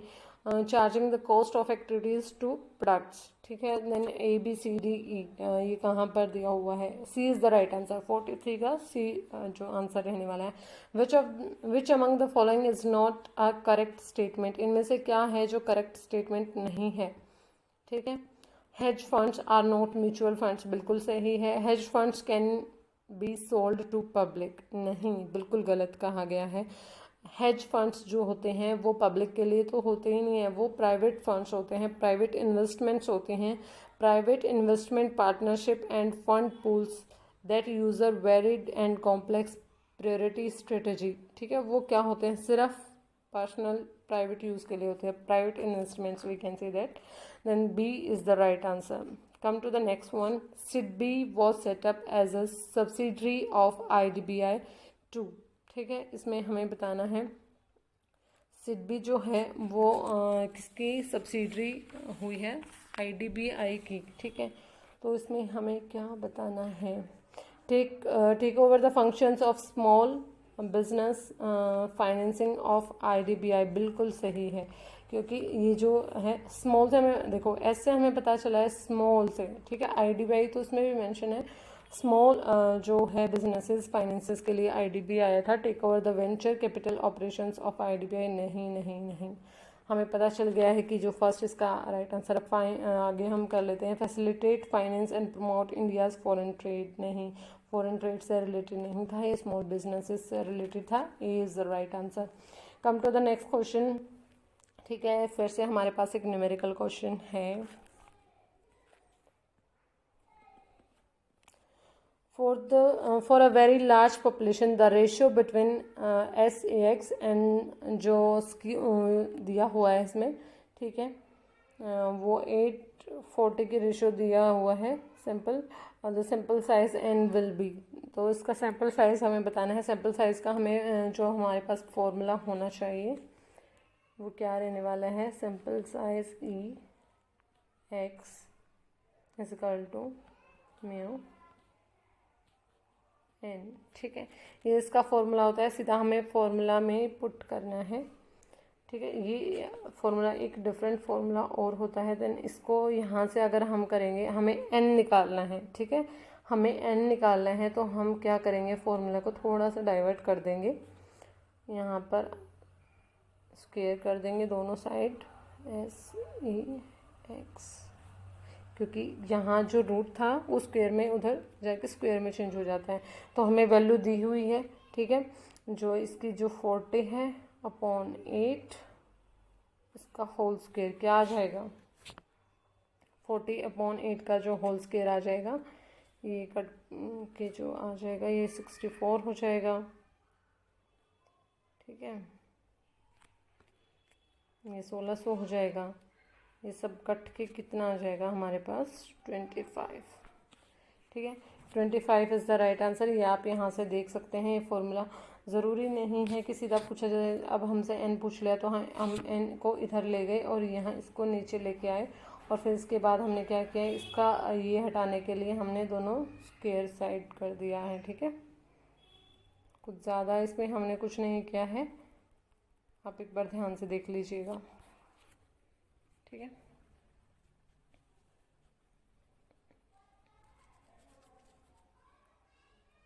ठीक है। Come to the next question, 47th question. Which of the following are not sources of secondary data. Secondary data के जो सोर्सेज नहीं हैं, ठीक है, interviews, observations, questionnaire, unpublished thesis, annual reports. आपको पता है अनपब्लिश, जो पब्लिश ही नहीं हुए हैं तो हम उसको ही क्या कहेंगे, जो अनपब्लिश थीसिस को हम कहेंगे सेकेंडरी डाटा। ठीक है, इसके सोर्स में नहीं आते हैं। ठीक है, देखो गवर्नमेंट पब्लिकेशंस होती हैं, वो क्या होती हैं, हमारी सेकेंडरी डाटा होते हैं। Publications bye international organisations, reports, committees, जो भी डाटा पब्लिश किया जाता है, जर्नल्स एंड न्यूज़पेपर्स, ये किसके अंडर आते हैं, ये सब आते हैं सेकेंडरी डाटा के अंडर। ठीक है, तो इसमें हमें यहाँ से पता चल रहा है डी तो मस्ट है। ठीक है, इसमें अपने आप ही are not sources of secondary data. आपने रुको, मैंने ध्यान से नहीं, मेरा ध्यान कहीं वो था। Which of the following are not sources of secondary data. Secondary data के सोर्सेज नहीं हैं। ठीक है, तो कौन से नहीं हैं, इंटरव्यू नहीं है, बी क्वेश्चनायर नहीं है, सी ऑब्जर्वेशन नहीं है। जो एनुअल रिपोर्ट्स होते हैं वो पब्लिश की जाती हैं, वो सेकेंडरी सोर्स में आती हैं, और अनपब्लिश्ड थीसिस जो होते हैं वो भी सेकेंडरी सोर्स में आते हैं। तो डी इसका आंसर रहने वाला है। ठीक है, मैंने ध्यान से नीचे देखा नहीं है, ऐसे ऑप्शन दिए हुए हैं, मैंने सोचा ये 5 ही ऑप्शन दिए हुए हैं। Okay, come to the next question. Which of the following committee is related to the investor protection. ठीक है, इनमें से कौन सी जो कमेटी ने ये बात करी गई है जो इन्वेस्टर के प्रोटेक्शन में बात कह रही है। ठीक है, ये आ जाएगी हमारी एन के मित्रा कमेटी। ठीक है, एन के मित्रा कमेटी जो है submitted its report on investor protection in 2001। ठीक है, उसमें बहुत सारे पॉइंट्स दिए हुए हैं कि सेबीआई के जो ऐसे रेगुलेशंस होते हैं उनको फॉलो करना चाहिए। ठीक है, वो हम एक बार गूगल करके देख लेंगे। ठीक है, एन के मित्रा कमेटी, कमेटीज़ भी बहुत इंपॉर्टेंट है, किस कमेटी ने क्या बात कही है। ठीक है, और किस कमेटी से क्या चेंजेस आए हैं। Come to the next question. The social environment of the job affects people and is also affected by them and not by management alone is the main proposition of. ठीक है, तो इसमें क्या है, इसका जो राइट आंसर क्या रहने वाला है। कंटीजेंसी थ्योरी ऑफ ऑर्गेनाइजेशन, नहीं, कंटीजेंसी में नहीं ऐसी बात कही गई है। Social environment of job effect, ये कह रहा है people and is not also affect bye them and not by the management alone, मतलब वो मैनेजमेंट से ही अफेक्ट नहीं होता है। ये न्यू क्लासिकल ने कही थी, थ्योरी ऑफ ऑर्गेनाइजेशन ने। ठीक है, इसमें इन्होंने बताया the organisation in several in general is a social system compose for several interacting parts. इनका कहना है कि ऑर्गेनाइजेशन से ही सोशल इन्वायरमेंट भी जो अफेक्ट करता है, लेकिन सिर्फ कंपनी का इन्वायरमेंट अफेक्ट नहीं करता है। ओके, ये किसने कही है, new classical theory of. D is the right answer. Come to the next question. U shape long run average cost curve, क्या कह रही हूँ, U shape long run average cost curve is based on assumptions that economies scale prevails at small level of production and diseconomies of scale prevails at large level of production। ठीक है, और इसका reason क्या दिया, और decreasing return to scale arises primarily because as the scale of operation increases it become even more difficult to manage the firm effectively. ठीक है, इसका B both A R and correct है, लेकिन ये इसके जो करेक्ट एक्सप्लेनेशन नहीं दी हुई है नीचे। ठीक है, देन इसका क्या रहने वाला है, B is the right answer रहने वाला है इसका, क्योंकि ऊपर सब बताया गया है, यू शेप का होता है, एवरेज होता है, कॉस्ट का होता है। ठीक है, उससे क्या होता है, हमारी जो production diseconomies of skills privilege at large level of production. ठीक है, इसमें B is the right answer इसका रहने वाला है। Come to the next question. ठीक है, come to the 51th question. इसमें स्टेटमेंट दी हुई है, the arithmetic mean is an all purpose average, ठीक है। सेकंड दिया हुआ है, median and mode are called positional averages, ठीक है। इसमें दोनों ही ठीक है। अर्थमेटिक मीन क्या होता है, एक ऑल पर्पज एवरेज होता है। मीन मीडियन मोड क्या होता है, एक पोजिशनल हम निकालने के लिए क्या करते हैं, मीन मीडियन मोड का यूज़, मीन का नहीं, I am sorry, median and mode का। जब भी हम जैसे एक मिनट मैं आपको बताती हूँ, जैसे हम ये सिमेट्री जब हम फाइंड करते हैं बेल कर्व शेप की जो होती है, ठीक है, यहाँ पर जो होता है इसको हम क्या जेड जो हमारा होता है, जो हमारा मोड जो होता है उसको हम कंसिडर करते हैं। इससे हमें क्या होता है, हमें पोजीशन का पता चल जाता है। ओके, देन इसमें दोनों ही सही हैं। Come to the next question, consumer behaviour does not consist which of the following activities. Consumer behaviour इनमें से कौन सी जो एक्टिविटी है उनको इंक्लूड नहीं करता है। ऑब्टेनिंग, कंज्यूमिंग, डिस्पोजिशन, ठीक है। प्रोड्यूस नहीं करता, अगर वो प्रोड्यूस करता है तो फिर वो मतलब मैन्युफैक्चर होगा ना, उसे कंज्यूमर होने की क्या ज़रूरत है। फिर अगर वो प्रोड्यूस है तो वो प्रोड्यूसर है, तो इसमें इंक्लूड नहीं होगा। वो ऑब्टेन करता है, डिस्पोजिशन करता है, कंज्यूम करता है उसे। Okay, come to the next question. Again I think इस जो पेपर में है काफ़ी सारे न्यूमेरिकल क्वेश्चंस हैं, लेकिन जर्नली इतने आते नहीं हैं। Near about 5 to 6 question maximum हम लगा सकते हैं, लेकिन इसमें थोड़े ज़्यादा हैं। ओके, कोई बात नहीं, लेकिन इतना डिफ़िकल्ट नहीं है ये, ठीक है।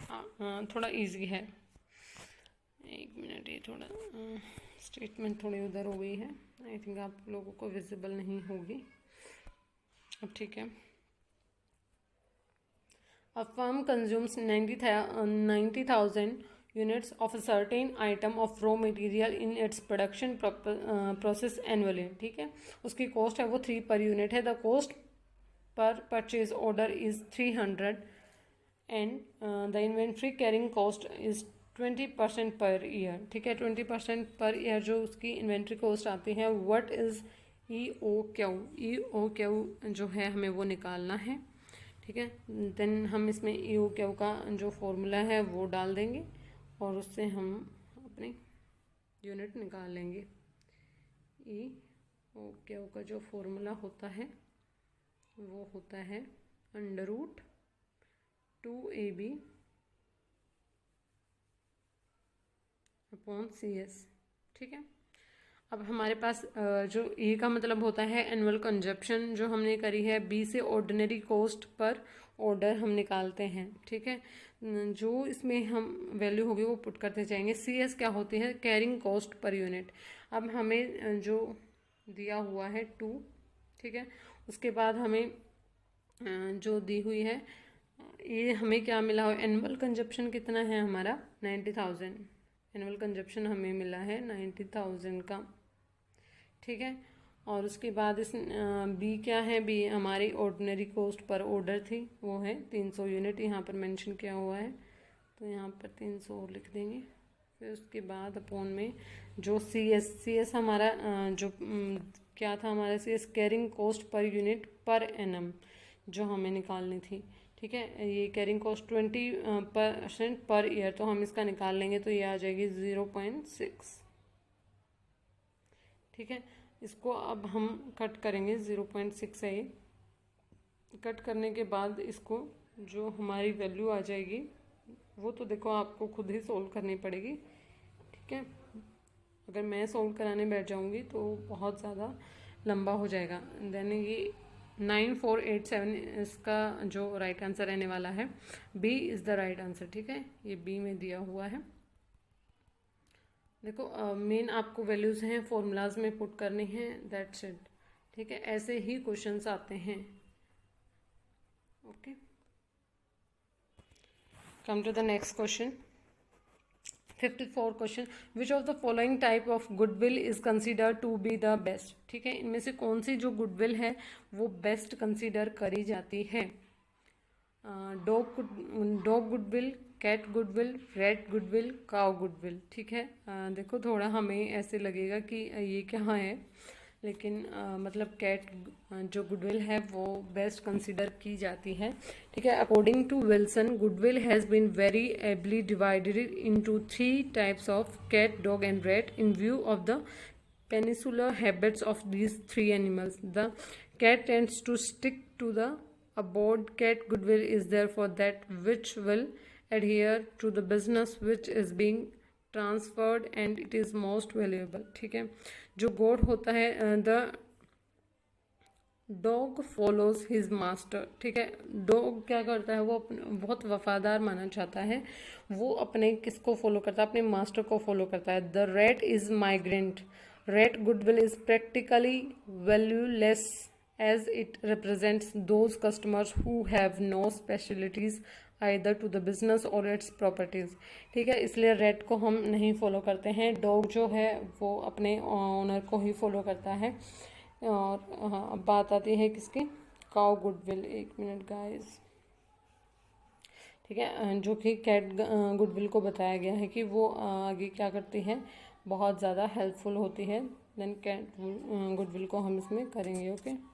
कैट गुडविल इज एडिएंट, डॉग पर्सनल एंड रेट फॉरगेटिव, ठीक है। Come to the next one 50, इसका मैंने बताया cat goodwill is the right answer. Come to the next question, match the following, ठीक है। नेट इनकम अप्रोच मैंने बताया था, यहाँ से आपका क्वेश्चन आता ही आता है, ठीक है। ये आप इसको जो स्किप करके नहीं जा सकते हैं। 55 का जो है नेट इनकम का हमें पता है कि जो किसने दिया था। इसमें हम फर्स्ट का जो हमारा आ जाएगा कैपिटल स्ट्रक्चर थ्योरी है, नेट इनकम जो बी का है वो थर्ड आ जाएगा। फर्स्ट का थर्ड कहाँ कहाँ है, ये दो में बी और सी में दिया हुआ है। फिर हमें बी का पता है, बी का जो है गॉर्डन मॉडल है वो भी हमें पता है। गॉर्डन ने क्या कहा था, डिविडेंड थ्योरी के बारे में बात की थी। Then B is the right answer, ठीक है। Internal rate of return IRR जो है वो कैपिटल बजटिंग से रिलेटेड है। रीऑर्डर लेवल है जो उसमें फर्स्ट आएगा, इन्वेंट्री मैनेजमेंट से रिलेटेड है। And B is the right answer. एक मिनट गाइस, ये फिर से ये क्वेश्चन हम कर चुके हैं, ओके।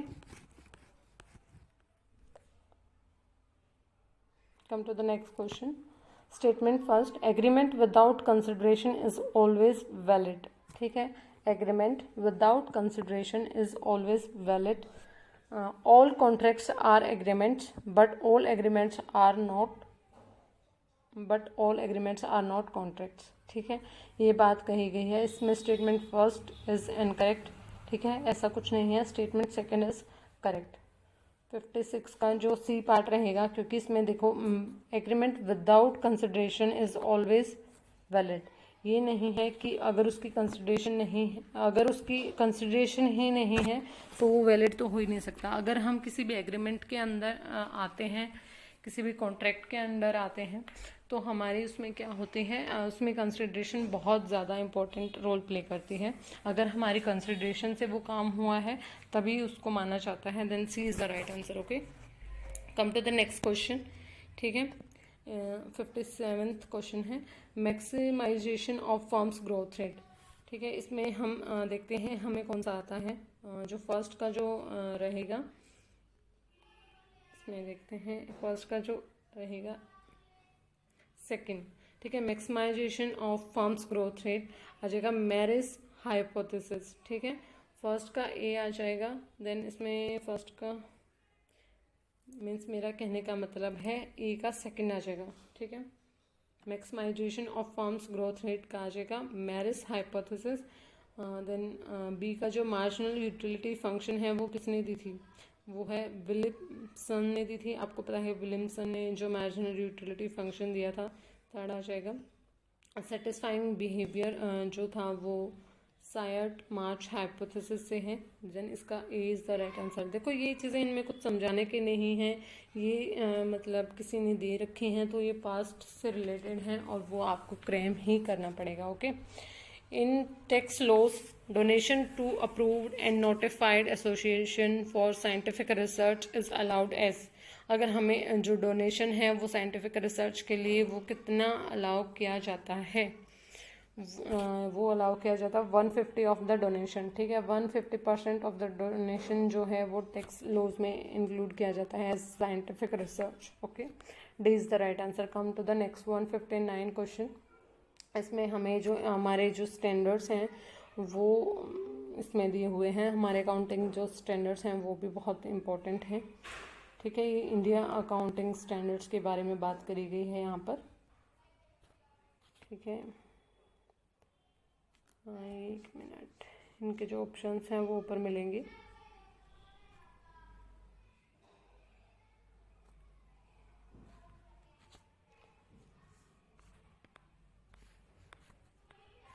ये फर्स्ट का हमें पता है, जो 16 है उसका हमें पता है। इंडियन अकाउंटिंग स्टैंडर्ड 16 जो है प्रॉपर्टी प्लांट एंड इक्विपमेंट से रिलेटेड है। तो देखिए ये आप देख लेंगे, इसमें कुछ समझाने का नहीं है।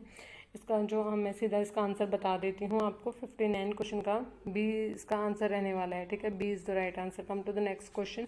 विच of the following are considered non parametric test, ठीक है। नॉन पैरामीट्रिक टेस्ट ये स्टैटिक्स से आपका एक क्वेश्चन है, ठीक है। इससे पहले भी आपका वैसे क्वेश्चन आया हुआ था इसमें। तो आपके हर यूनिट से 4-5 क्वेश्चन बन जाते हैं। जो 60 का है वो क्या रहने वाला है इसमें से, कंसीडर नॉन पैरामीट्रिक टेस्ट कौन से हैं इसमें से, ठीक है। मैन विटने यू टेस्ट जो है, यू टेस्ट हमारा किस में आता है, नॉन पैरामीट्रिक में आता है। क्रेशल वेलिस टेस्ट ये भी हमारा नॉन पैरामीट्रिक में आता है। Now come to F test जो हमारा वो पैरामीट्रिक में आता है। टी टेस्ट भी हमारा पैरामीट्रिक में आता है। Come to the next one, chi square test जो हमारा क्या आता है, नॉन पैरामीट्रिक में आता है। Then A is the right answer, ठीक है। 60 का ए जो राइट आंसर हो जाएगा। Come to the next one, assertion दिया हुआ है according to the net income approach capital structure decision is relevant, ठीक है। देखो अगर उसमें आपको पूछना है, एक मिनट रुकिएगा, मैं आपका पहले एक बार ये क्वेश्चन करा के फिर मैं आपको पीछे वाला क्वेश्चन थोड़ा और अच्छे से बताती हूँ, मैं भी आपको ना भी समझ में आए। एक बार आपको थोड़ी इंपॉर्टेंट चीज़ लिखवानी है उसमें, ठीक है। एक मिनट, हाँ जी, कहाँ थे हम। According to the net income approach capital structure decision is relevant in the valuation of firm, ठीक है। असर्शन ये है, a firm can change its total value and its overall cost of the capital by change in the degree of leverage in its capital structure, ठीक है। देखो both ही इसमें मतलब ठीक दिए हुए हैं, दोनों ही करेक्ट हैं, क्योंकि जो नेट इनकम अप्रोच है वो relevant in the valuation of the firm, उससे हम वैल्यूएशन करते हैं। और इसमें जो a firm can change it's total value and overall cost capital by change in the degree of leverage, leverage के हिसाब से हम चेंज कर सकते हैं कितना हमें डेब्ट इक्विटी का जो रेशो है उससे हमारा जो ओवरऑल जो हमारी कॉस्ट है, हमारी जो परफॉर्मेंस है वो हमें दिखती है, ठीक है। तो हमें उसको बहुत अच्छे से मेंटेन करके रखना होता है, हमारी डेब्ट इक्विटी रेशियो को। Is the right answer. Come हाँ जी, मैं आपको क्या बता रही थी, इसके बारे में बता रही थी, ठीक है। जो काई स्क्वायर टेस्ट होता है वो आप लोगों को पता ही है, ठीक है। जो 2 सैंपल साइन टेस्ट होता है उसमें फिशर एरविन टेस्ट आता है, ठीक है। रैंक सम टेस्ट आता है, विल्सन मैन ये विटने वाला जो टेस्ट है, यू टेस्ट मैं बता रही हूँ। क्रिशल वेलिसन टेस्ट आता है, एच टेस्ट आता है, विलिक्सकॉन मैच्ड पेरिस टेस्ट आता है। आप लिख भी सकते हैं इनको, ठीक है, क्योंकि कई हमें सिर्फ ये जो मेन है हमने पढ़ रखे हैं, एफ टेस्ट हो गया, T test, chi square test, U test. लेकिन अगर ये आ जाते हैं तो हम थोड़ा कंफ्यूज हो जाते हैं, क्योंकि हमें ये कहीं इतने ज़्यादा लिखे मिलते नहीं हैं। Charles Spearman's rank correlation, Kendall coefficient of concordance, ठीक है। इसमें क्या होता है, test of hypothesis related to relationship of variables, ठीक है। अगर हमें वेरिएबल्स के बीच में रिलेशनशिप निकालना होता है तो हम क्या करते हैं, कैंडिलास कोफिशिएंट, चार्ल्स स्पेयर्समैन का रैंक कोफिशिएंट वाला मेथड यूज़ करते हैं। Kruskal Wallis test, test to hypothesis between more than 2 sets of data, ठीक है। To ANOVA in a parametric test, ठीक है। क्रूशियल वैलिस जो होता है ये उसमें 2 मतलब उसके बीच में मोर एंड 2 सेट्स के बीच में हाइपोथेसिस सेट करने के लिए यूज़ किया जाता है, ठीक है। आप एक बार थोड़ा सा अगर आपको प्रॉब्लम है इस क्वेश्चन में, ठीक है, आपको थोड़ा डिफिकल्ट लग रहा है तो आप प्लीज़ एक बार इसको गूगल ज़रूर कीजिएगा और अपने डाउट को क्लियर कर लेना, ठीक है। Come to the next question, 62th question. The arithmetic mean of 10 items is 50. Each item is increased by 5. The new arithmetic mean would be. ठीक है, देखो इसमें बताया if all the items averages by 5, अगर सभी आइटम्स जो 10 5 से increase हो रहे हैं विल ऑल्सो इंक्रीज बाय 5, अगर जो अर्थमेटिक मीन है जो वो क्या हो जाएगा, अगर सभी 5 ऐड हो रहा है सभी में, ठीक है, तो वही बात है एवरेज भी उसमें 5 प्लस कर देंगे हम, इसका B is the right answer. ठीक है, come to the next question. After US dollar which of the following currencies has largest weightage in determining the value of SDR. ठीक है, एसडीआर में जो है वो किसकी जो हाईएस्ट वेटेज गई है यूएस डॉलर के बाद, जापान येन, चाइनीज येन और यूरो और ब्रिटिश पाउंड। ठीक है, आपको पता है यूरो की जो सबसे ज़्यादा गई है। ठीक है, इसमें आई थिंक और कुछ ज़्यादा एक्सप्लेन करने की ज़रूरत नहीं है। देखो मैं आपको ये बता देती हूँ, इनिशियल जो वेटेज है वो यूरो की 34 है, जापानीज़ येन की तो 11 है, तो वो जाएगा ही नहीं। पाउंड की हम बात करें, ब्रिटिश पाउंड की बात करें तो उसमें जो है 11 है, यूएस डॉलर जो 44 पर कर रहा है और यूरो है 34। ठीक है, ब्रिटिश के उसके बाद सॉरी यूएस डॉलर के बाद क्या है हमारा यूरो आ जाता है। Okay, come to the next one. Credit worthiness score in India ranges between, जो क्रेडिट वर्दीनेस स्कोर होता है वो इंडिया में कहाँ लाइज करता है, वो लाइज करता है 300 to 900। ठीक है, जो हमारी सिबिल जो होती है, ठीक है, हमारे जो क्रेडिट एजेंसीज हैं दीज हमारी जो 4 एजेंसीज हैं, सिबिल है, CRIF है। ठीक है, जैसे CIBIL stand for credit information bureau of India limited. High mark जो ये होते हैं, ये मार्क करते हैं अकॉर्डिंग टू देयर जजमेंट कि हाँ कौन सी कंपनी जो according to the standards follow कर रही है, कौन सी कंपनी जो है according to the rules and regulations policies follow कर रही है। ठीक है, तो उसके हिसाब से कंपनीज़ को क्या मिलते हैं, क्रेडिट रेटिंग्स मिलती हैं। क्रेडिट रेटिंग जो इंडिया में चल रहा है वो 300 to 900 चल रहे हैं। Okay, come to the next question. Sugam is also known as, Sugam क्या है, सुगम जो किससे जाना जाता है, हम कहेंगे ITR4 से जाना जाता है सुगम। ठीक है, ITR4 क्या होते हैं, for individual and HUF having income from property, business और प्रोफेशन। ठीक है, सुगम किससे रिलेटेड है, सुगम ITR4 से रिलेटेड है। ठीक है, अगर हम RTI1 की ITR1 की बात करें तो वो किससे रिलेटेड है, for individual having income from salary, one house property, loss brought forward from the previous year and income from other sources की बात करेंगे तो हमें आएगा ITR1 में आएगा। ITR2 for individual and HUF not having business profession income. ठीक है, बिजनेस या प्रोफेशनल इनकम हमें ना हो और HUF से भी ना हो तो वो ITR2 में आएगा। ITR3 की बात करी जाए, for individual HUF being partners in the firms not carrying out business और प्रोफेशन अंडर एनी प्रोप्राइटरशिप। ठीक है, अगर कोई जो पार्टनर हैं उनकी कोई भी प्रोफेशन नहीं है, बिजनेस नहीं है, तो वो भी इसमें इंक्लूड होगा। ITR4 में क्या होगा, for individual and HUF having income a property, business और प्रोफेशन, जिनके पास जो होगा मतलब बिजनेस होगा, प्रोफेशन होगा, HUF में होंगे, तो वो ITR4 के अंडर कंसिडर किए जाएंगे। Come to the next question. Statement T test and F test are based on their identical assumption. ठीक है, बिल्कुल सही है। ठीक है, T test is use for comparison between 2 groups where F test is use for comparison between 2 और मोर groups. दोनों ही करेक्ट हैं। जो T टेस्ट है वो कंपैरिजन के लिए किया जाता है और F जो टेस्ट लगाया जाता है वो मतलब ग्रुप्स में, जैसे हमने 4 ग्रुप बना दिए। ठीक है, 4 ग्रुप में अगर हम एक ग्रुप में यूज़ करेंगे तो हम T टेस्ट यूज़ करेंगे। ठीक है, जैसे T टेस्ट हमने यूज़ किया A और B में लगा दिया हमने। F टेस्ट हम यूज़ करेंगे मोर देन 2 ग्रुप्स हैं, अगर हमें चारों में करना है जजमेंट तो हम क्या करेंगे, F टेस्ट का यूज़ करेंगे। ठीक है, इसमें A is the right answer. Come to the next question. एक minute guys. Which of the following is the procedure of the IRDA act 1999। ठीक है, IRDA जो एक्ट है 1999, उसका क्या प्रोसीजर है, इसमें हम बता देते हैं प्रोसीजर क्या है। इसमें द इंश्योरेंस एक्ट 1938, ठीक है, यही है इसमें, क्योंकि लाइफ इंश्योरेंस कॉरपोरेशन वाला 1956 है, बिल्कुल ठीक है। द मरीन, ये भी ठीक है। इसका जो राइट आंसर रहने वाला है, the Indian insurance industry is governed by insurance act 1938, ठीक है। General insurance business 1972, life insurance जो हुई थी वो जनरल इंश्योरेंस की बात कर रही हूँ, वो उसमें होती है 1972, लाइफ इंश्योरेंस की बात 1956 में।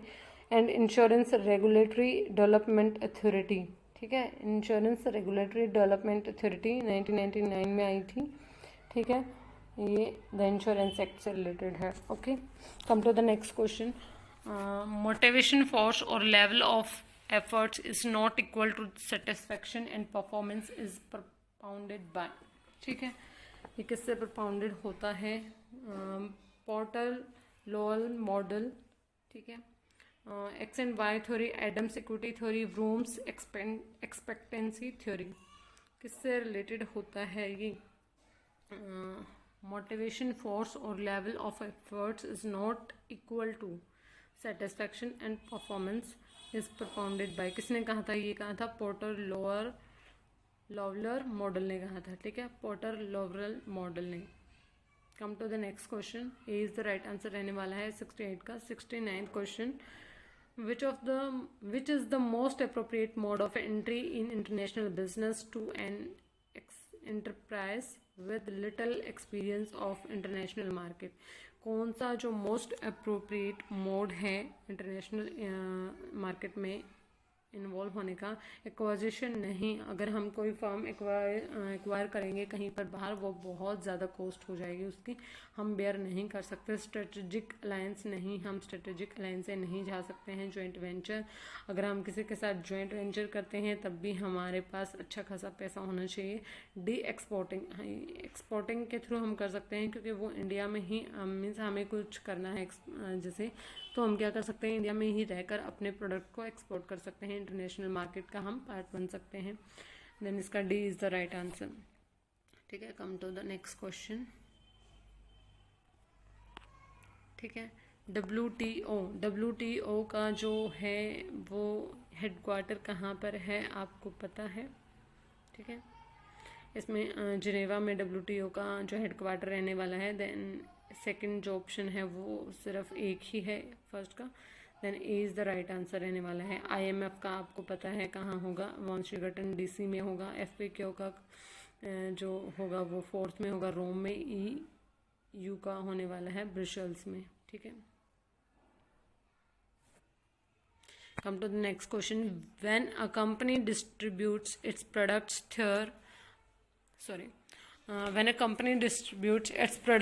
through a channel structure that includes one or more resellers is known as, ठीक है। अगर बहुत सारे जो रीसेलर्स होंगे प्रॉपर चेन के थ्रू अगर वो फॉलो करते हैं तो इससे क्या होगा, मल्टी लेवल मार्केटिंग जो इसमें रहेगी, ठीक है। Multi level marketing D is the right answer, ठीक है। Come to the next question, ठीक है। देखो, जो डायरेक्ट मार्केटिंग होती है वो उसमें हम सीधा डायरेक्ट ही मार्केट करते हैं, उसमें कोई चैनल इंक्लूड नहीं होता है, ये नहीं आएगा। इनडायरेक्ट मार्केटिंग जो होती है उसमें क्या होता है, मतलब हम किसी खुद ना करके किसी और के थ्रू हम अपनी मार्केटिंग कराते हैं। देन मल्टी लेवल मार्केटिंग ही होगा, D is the right answer. Come to the next question, organisation structure that shows a unique combination of strategy, structure and management process is known as, ठीक है। ये किसको include करता है, free form organisation, virtual organisation, network organisation और horizontal organisation. क्या बात कही गई है, organisation structure that shows a unique combination of strategy structure and management process. तो ये किससे होगा, जब हमारे नेटवर्क, जब हमारे कनेक्शंस जो हैं स्ट्रॉन्ग होंगे, ठीक है, नेटवर्क कनेक्ट ऑर्गेनाइजेशन आएगा इसमें। C is the right answer. Come to the next one, shopping goods have which of the following feature. Shopping goods में जो कौन सा फीचर होता है, these products are generally durable in nature, ठीक है। Consumer generally compare the goods of various sellers and then buy such goods.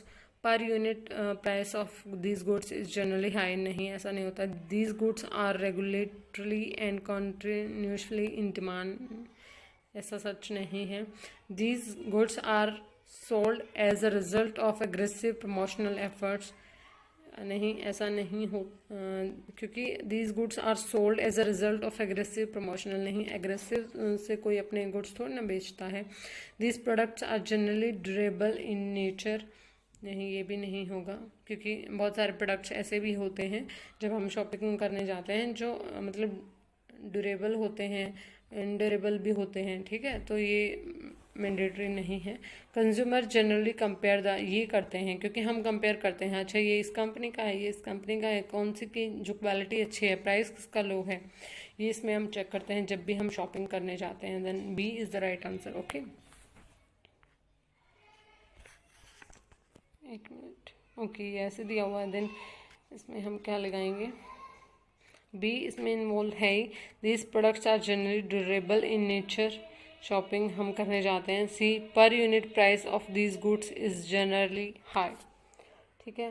These goods are regularly and continuously in demand, ठीक है। इसका बी इसमें राइट आंसर आने वाला है, ए B सी, ठीक है।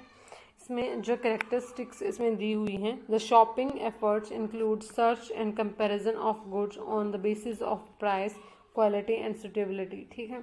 हम उसमें उसके बेसिस पे भी तो करते हैं ना कंपैरिजन, कि हाँ ये कितना ड्यूरेबल है, कितने दिन चलेगा। सॉरी, मैंने वो नीचे वो नहीं देखे थे, अगर हम उसको इंक्लूड नहीं करते फिर हमारा वही बी आंसर रहने वाला था, लेकिन बाय चांस वो बी ही आंसर उसका निकला, ठीक है।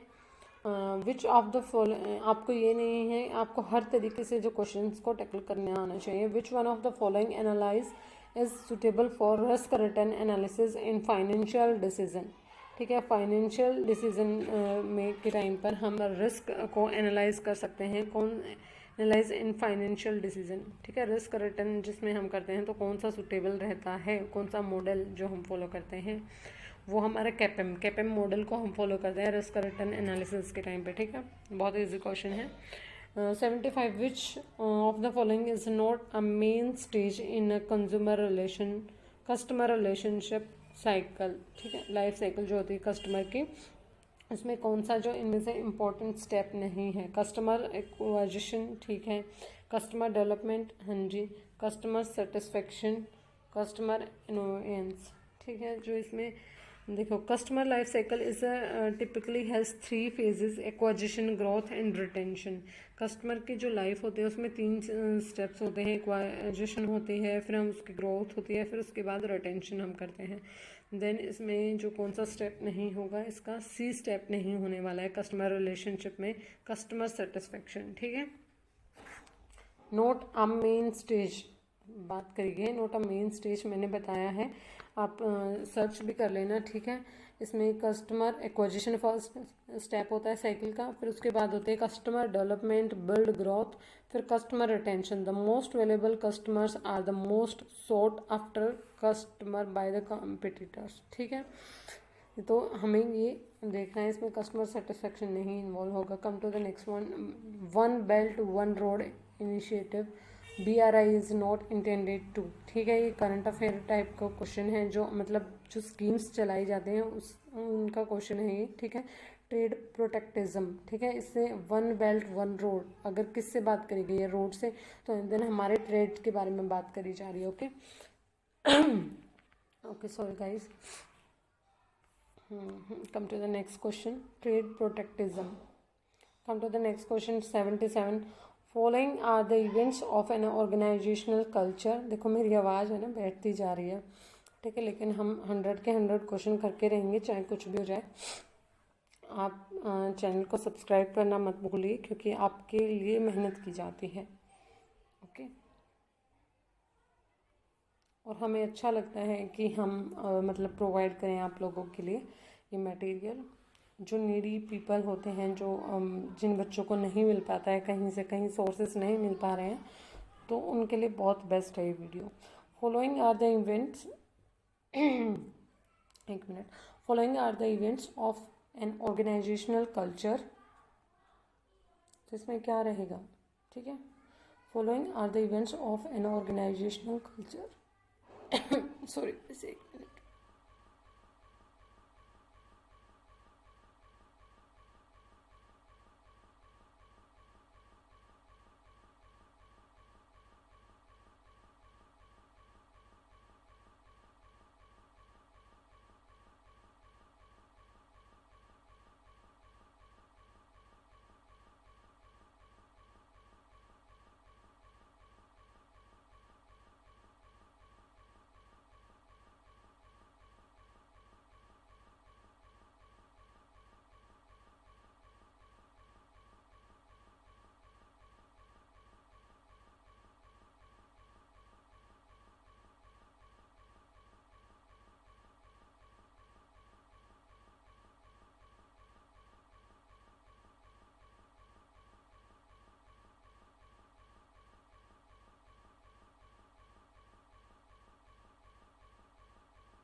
ठीक है। The outcomes of the favorable to the event sum of two numbers is 8, ये बात करी गई है।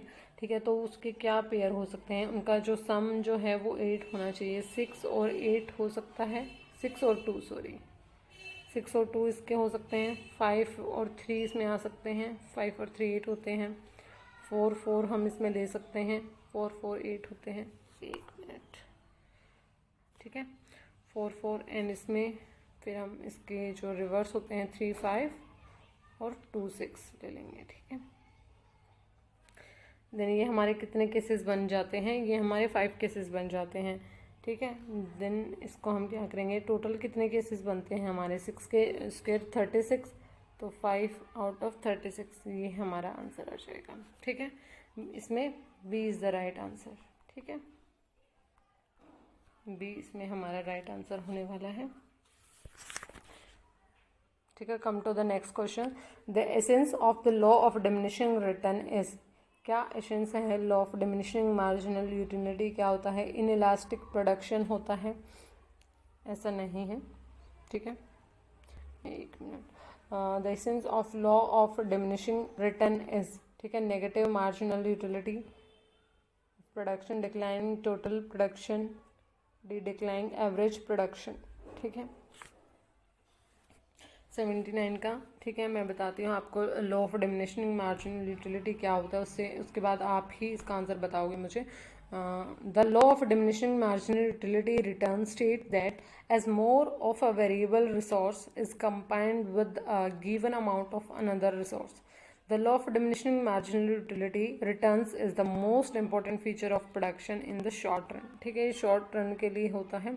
इसका नेगेटिव मार्जिनल प्रोडक्शन। ठीक है, ये क्या होता है? इसका कहने का मतलब लॉ ऑफ डिमिनिशिंग मीन्स वो फॉल करता ही जा रहा है। ठीक है, law of diminishing marginal utility return means negative में आ गया है हमारा नेगेटिव मार्जिनल प्रोडक्शन। 79 का B is the right answer. ठीक है, come to the next question. Under which of the following situation economies of scale exist to the potential and persist. ठीक है, तो किसके अंडर आता है? When the firm is too small and too specialised, ऐसा नहीं है। ठीक है, कोई इकोनॉमीज ऑफ स्केल ज़रूरी नहीं है कि स्मॉल हो तभी होगा। When firms decision to hire inputs do not result as increase in input cost. ठीक है, मतलब क्या है? इन्होंने hire input do not result as increase in input cost. ठीक है, जो हायर करें उससे क्या हो? हमारी जो कॉस्ट ना हो, इंक्रीज ना हो, ऐसा नहीं होता। अगर हम किसी को हायर करेंगे तो हमारी कॉस्ट भी ऑटोमेटिक अपने आप ही इंक्रीज हो जाती है। When firm is too large and over diversified. ठीक है, ये भी नहीं होता है। ज़रूरी नहीं है लार्ज ही हो वो, और मतलब स्मॉल में भी हो सकता है। When long run cost of producing a unit fall as the output increases, ठीक है। When long run cost of producing a unit fall as the output increases, जैसे जैसे आउटपुट इंक्रीजेज होगी वो लॉन्ग रन में वो कॉस्ट क्या होती जाएगी, फॉल करती जाएगी। हाँ जी, ये बिल्कुल राइट आंसर है, ठीक है। 80th का डी आंसर आ जाएगा इसमें। Come to the next question, following are the information for a house property, ठीक है। दी हुई है, म्यूनसिपल वैल्यू दी हुई है, फेयर रेंटल वैल्यू दी हुई है, हमें इसमें स्टैंडर्ड कॉस्ट, स्टैंडर्ड रेंट दिया हुआ है, एक्चुअल रेंट हमें मेंशन है, तो हम इसमें निकाल देंगे व्हाट इज़ द, एक minute, what is the gross annual value of the house property, ठीक है। इसमें हम क्या रहने वाला है, देखो इसमें higher of the municipal value and fair rent in the case it will be higher, ठीक है।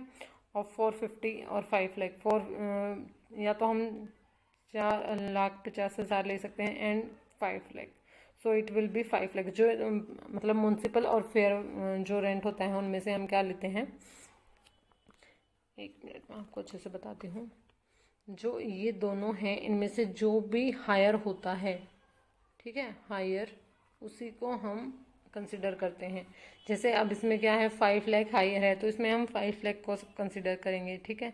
Now come to the next one, lower A and B, इसमें रेंट जो दिया हुआ है उसमें हम क्या करेंगे, जो रेंट जो हायर होगा वो भी इसमें लेंगे, ठीक है। 5 लाख एंड 4, ये रेंटल वैल्यू दी हुई है, ठीक है। फेयर रेंटल वैल्यू और स्टैंडर्ड रेंट, इसमें हम क्या करेंगे, जो रेंट जो हमारा लोअर होगा उसको लेंगे हम, ठीक है। इसमें 4,80,000 को हम कंसिडर करेंगे, ठीक है। Higher of B and actual rent, अब क्या करेंगे, स्टैंडर्ड में से एक्चुअल को हम इसमें से लेस कर देंगे, okay. So G A will be 480, then standard में से एक्चुअल में से जो हमारा ज़्यादा होगा, ठीक है, हायर होगा, हम उसको लेंगे। देखो आपको ये क्लियर होना चाहिए, मैं आपको फिर से एक बार बता देती हूँ, वेट। देखो आपका जो म्यूनसिपल और फेयर वैल्यू में से जो होता है, जो हायर आपका होता है, हम उसको कंसिडर करते हैं। फिर हम आ जाते हैं फेयर रेंटल और स्टैंडर्ड रेंटल के लिए, ठीक है। स्टैंडर्ड रेंट और फेयर रेंटल में से जो लोअर होता है, ठीक है, उसको हम लेते हैं, 4,80,000 को ले लेंगे। अब स्टैंडर्ड रेंट और एक्चुअल रेंट की जब हम बात करते हैं तो उसमें हमारा जो ज़्यादा है 480 वाला, हायर वाला, फिर से हम वही लेंगे, ठीक है। तो इसमें 4,80,000 इज द राइट आंसर, ठीक है। Come to the next one, study the following information, covariance between X and Y series. देखो सीधे सीधे हमें सब कुछ दिया होता है, बस हमें इसमें क्या करना होता है, फॉर्मूला पुट किया और आंसर निकाल दिया, ठीक है। इसका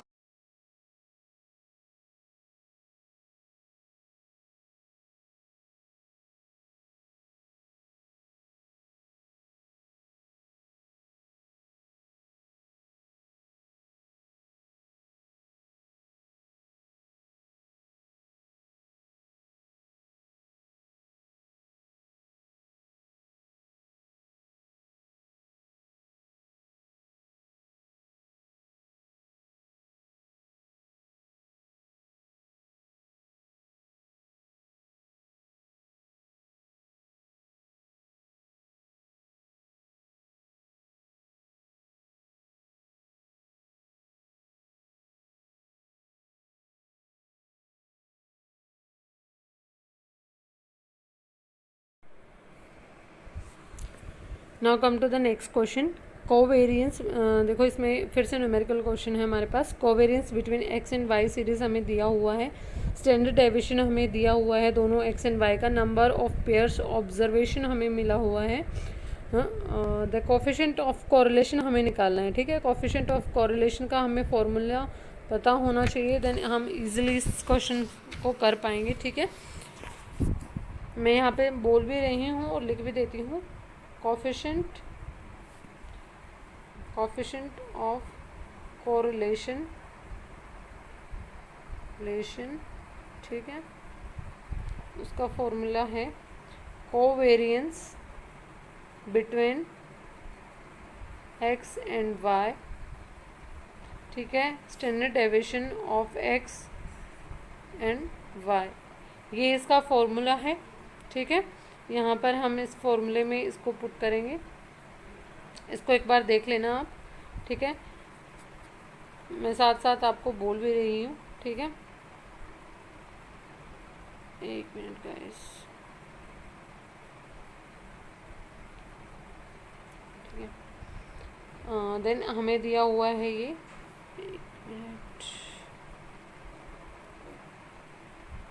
फिर से मुझे पेंसिल लेनी पड़ेगी। ओके, ठीक है, covariance between X and Y हमें मेंशन किया हुआ है -17.8 हमें दिया हुआ है, और जो स्टैंडर्ड डेविएशन ऑफ एक्स हमें 6.6 है और 4.2 वाई का गिवन है। देन हम इसे को सॉल्व कर लेंगे। ठीक है, ये 27.72 आ जाएगा।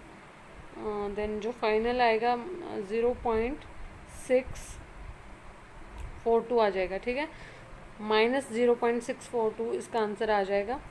ठीक है, ये हम A is the right answer रहेगा। ठीक है, now come to the next question, match of the following. Fiscal, monetary and industrial policies को हम किस में कंसिडर करते हैं? जैसे देखो, हमें फर्स्ट का पता है कि इसका फर्स्ट का इकोनॉमिक पॉलिसीज़ में आता है। देन इसमें हम देख लेंगे फर्स्ट का फोर्थ जो दिया हुआ है वो सिर्फ आंसर डी में दिया हुआ है। Then D is the right answer.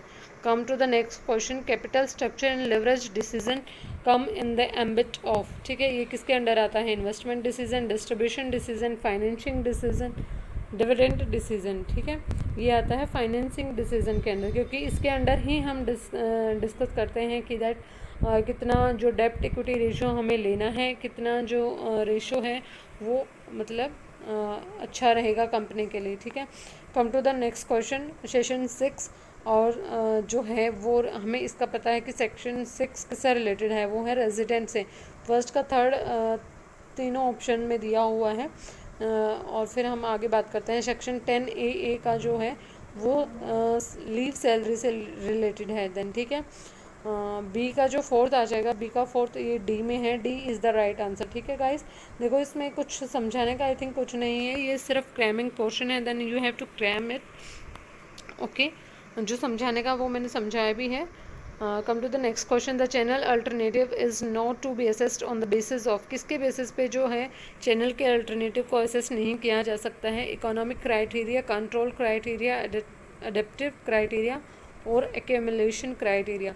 Economic criteria के बेसिस पे हम चैनल को अल्टरनेट डिस्ट्रीब्यूट कर सकते हैं, एक्सेस कर सकते हैं, कंट्रोल कर सकते हैं, अडेप्टिव कर सकते हैं। अगर हमने कुछ अडेप्ट किया है उसके बेसिस पे किया जा सकता है। एक्यूमुलेशन के बेसिस पे नहीं हो सकता है। ठीक है, D is the right answer. Come to the next question, return of the income is submitted under which section of the income tax act. ये तो आई थिंक आपको आना चाहिए। इस क्वेश्चन में आपको कोई डाउट नहीं रहना चाहिए अगर आपने अच्छे से इनकम टैक्स पढ़ा है तो। सेक्शन 1 to 9 के अंडर आपकी रिटर्न ऑफ इनकम टैक्स जो सबमिट होती है। ठीक है, D is the right answer. Come to the next question, which of the following is not the prerequisite of price discrimination. Price discrimination जिसमें नहीं involve है। Firm must have monopoly power, monopoly power में तो price discrimination होगा ही। Markets are separated and segmented, then इसमें भी include होगा। Price elasticity of product must differ in different markets, different markets में अलग होगी तो इसमें प्राइस डिस्क्रिमिनेशन होगी। Product have multiple close substitutes and different uses, तो इसमें क्या होगा? B is the right answer. इसमें क्या होगा? उसके मल्टीपल यूज़ होंगे, सब्सटीट्यूट्स होंगे, तो क्या होगा? प्राइस डिस्क्रिमिनेशन होने के चांसेस बहुत कम हो जाते हैं इस केस में। Come to the next question, cyber crime. Cyber crime we come to know that it is related to information technology. ठीक है, तो हमें आगे पढ़ने की आई थिंक ज़रूरत भी नहीं पड़ेगी आपको, सीधा फोर्थ क्वेश्चन मतलब फर्स्ट का फोर्थ ये कहाँ है? C is the right answer. ठीक है, 89 का C is the right answer. Come to the next question, which of the following commodities is kept outside the purview of GST. GST से बाहर किसे रखा गया है? ये बहुत इजी क्वेश्चन है, ये बहुत चर्चा भी रहा था न्यूज़ में। ठीक है, पेट्रोलियम प्रोडक्ट्स को जो है किसे जीएसटी से बाहर रखा गया है। Come to the next question, list out the following statement the important ethical principles that a business should follow. जो बिजनेस को फॉलो करने चाहिए वो कौन कौन से हैं? To take the necessary actions for the development of the concern industry और बिजनेस, ऐसा कुछ नहीं है। ये सब करते हैं, लेकिन ज़रूरी नहीं है। पे टैक्सेस एंड जो मतलब मोस्ट इम्पोर्टेंट है उसको हम कंसिडर करेंगे। Pay taxes and discharge other obligations promptly, ठीक है, ये करेंगे to ensure the best utilization of human resources, refrain from secret kickbacks और pay offs to customer suppliers administration. हाँ जी, ये भी करेंगे। Ensure payment of fair wages to and fair treatment of employees, ये भी इंक्लूड होगा इसमें, ठीक है। B D E is the right answer. ये किस में हमें मिलेगा? B is the right answer. Okay, ठीक है, बी में ये ऑप्शन है।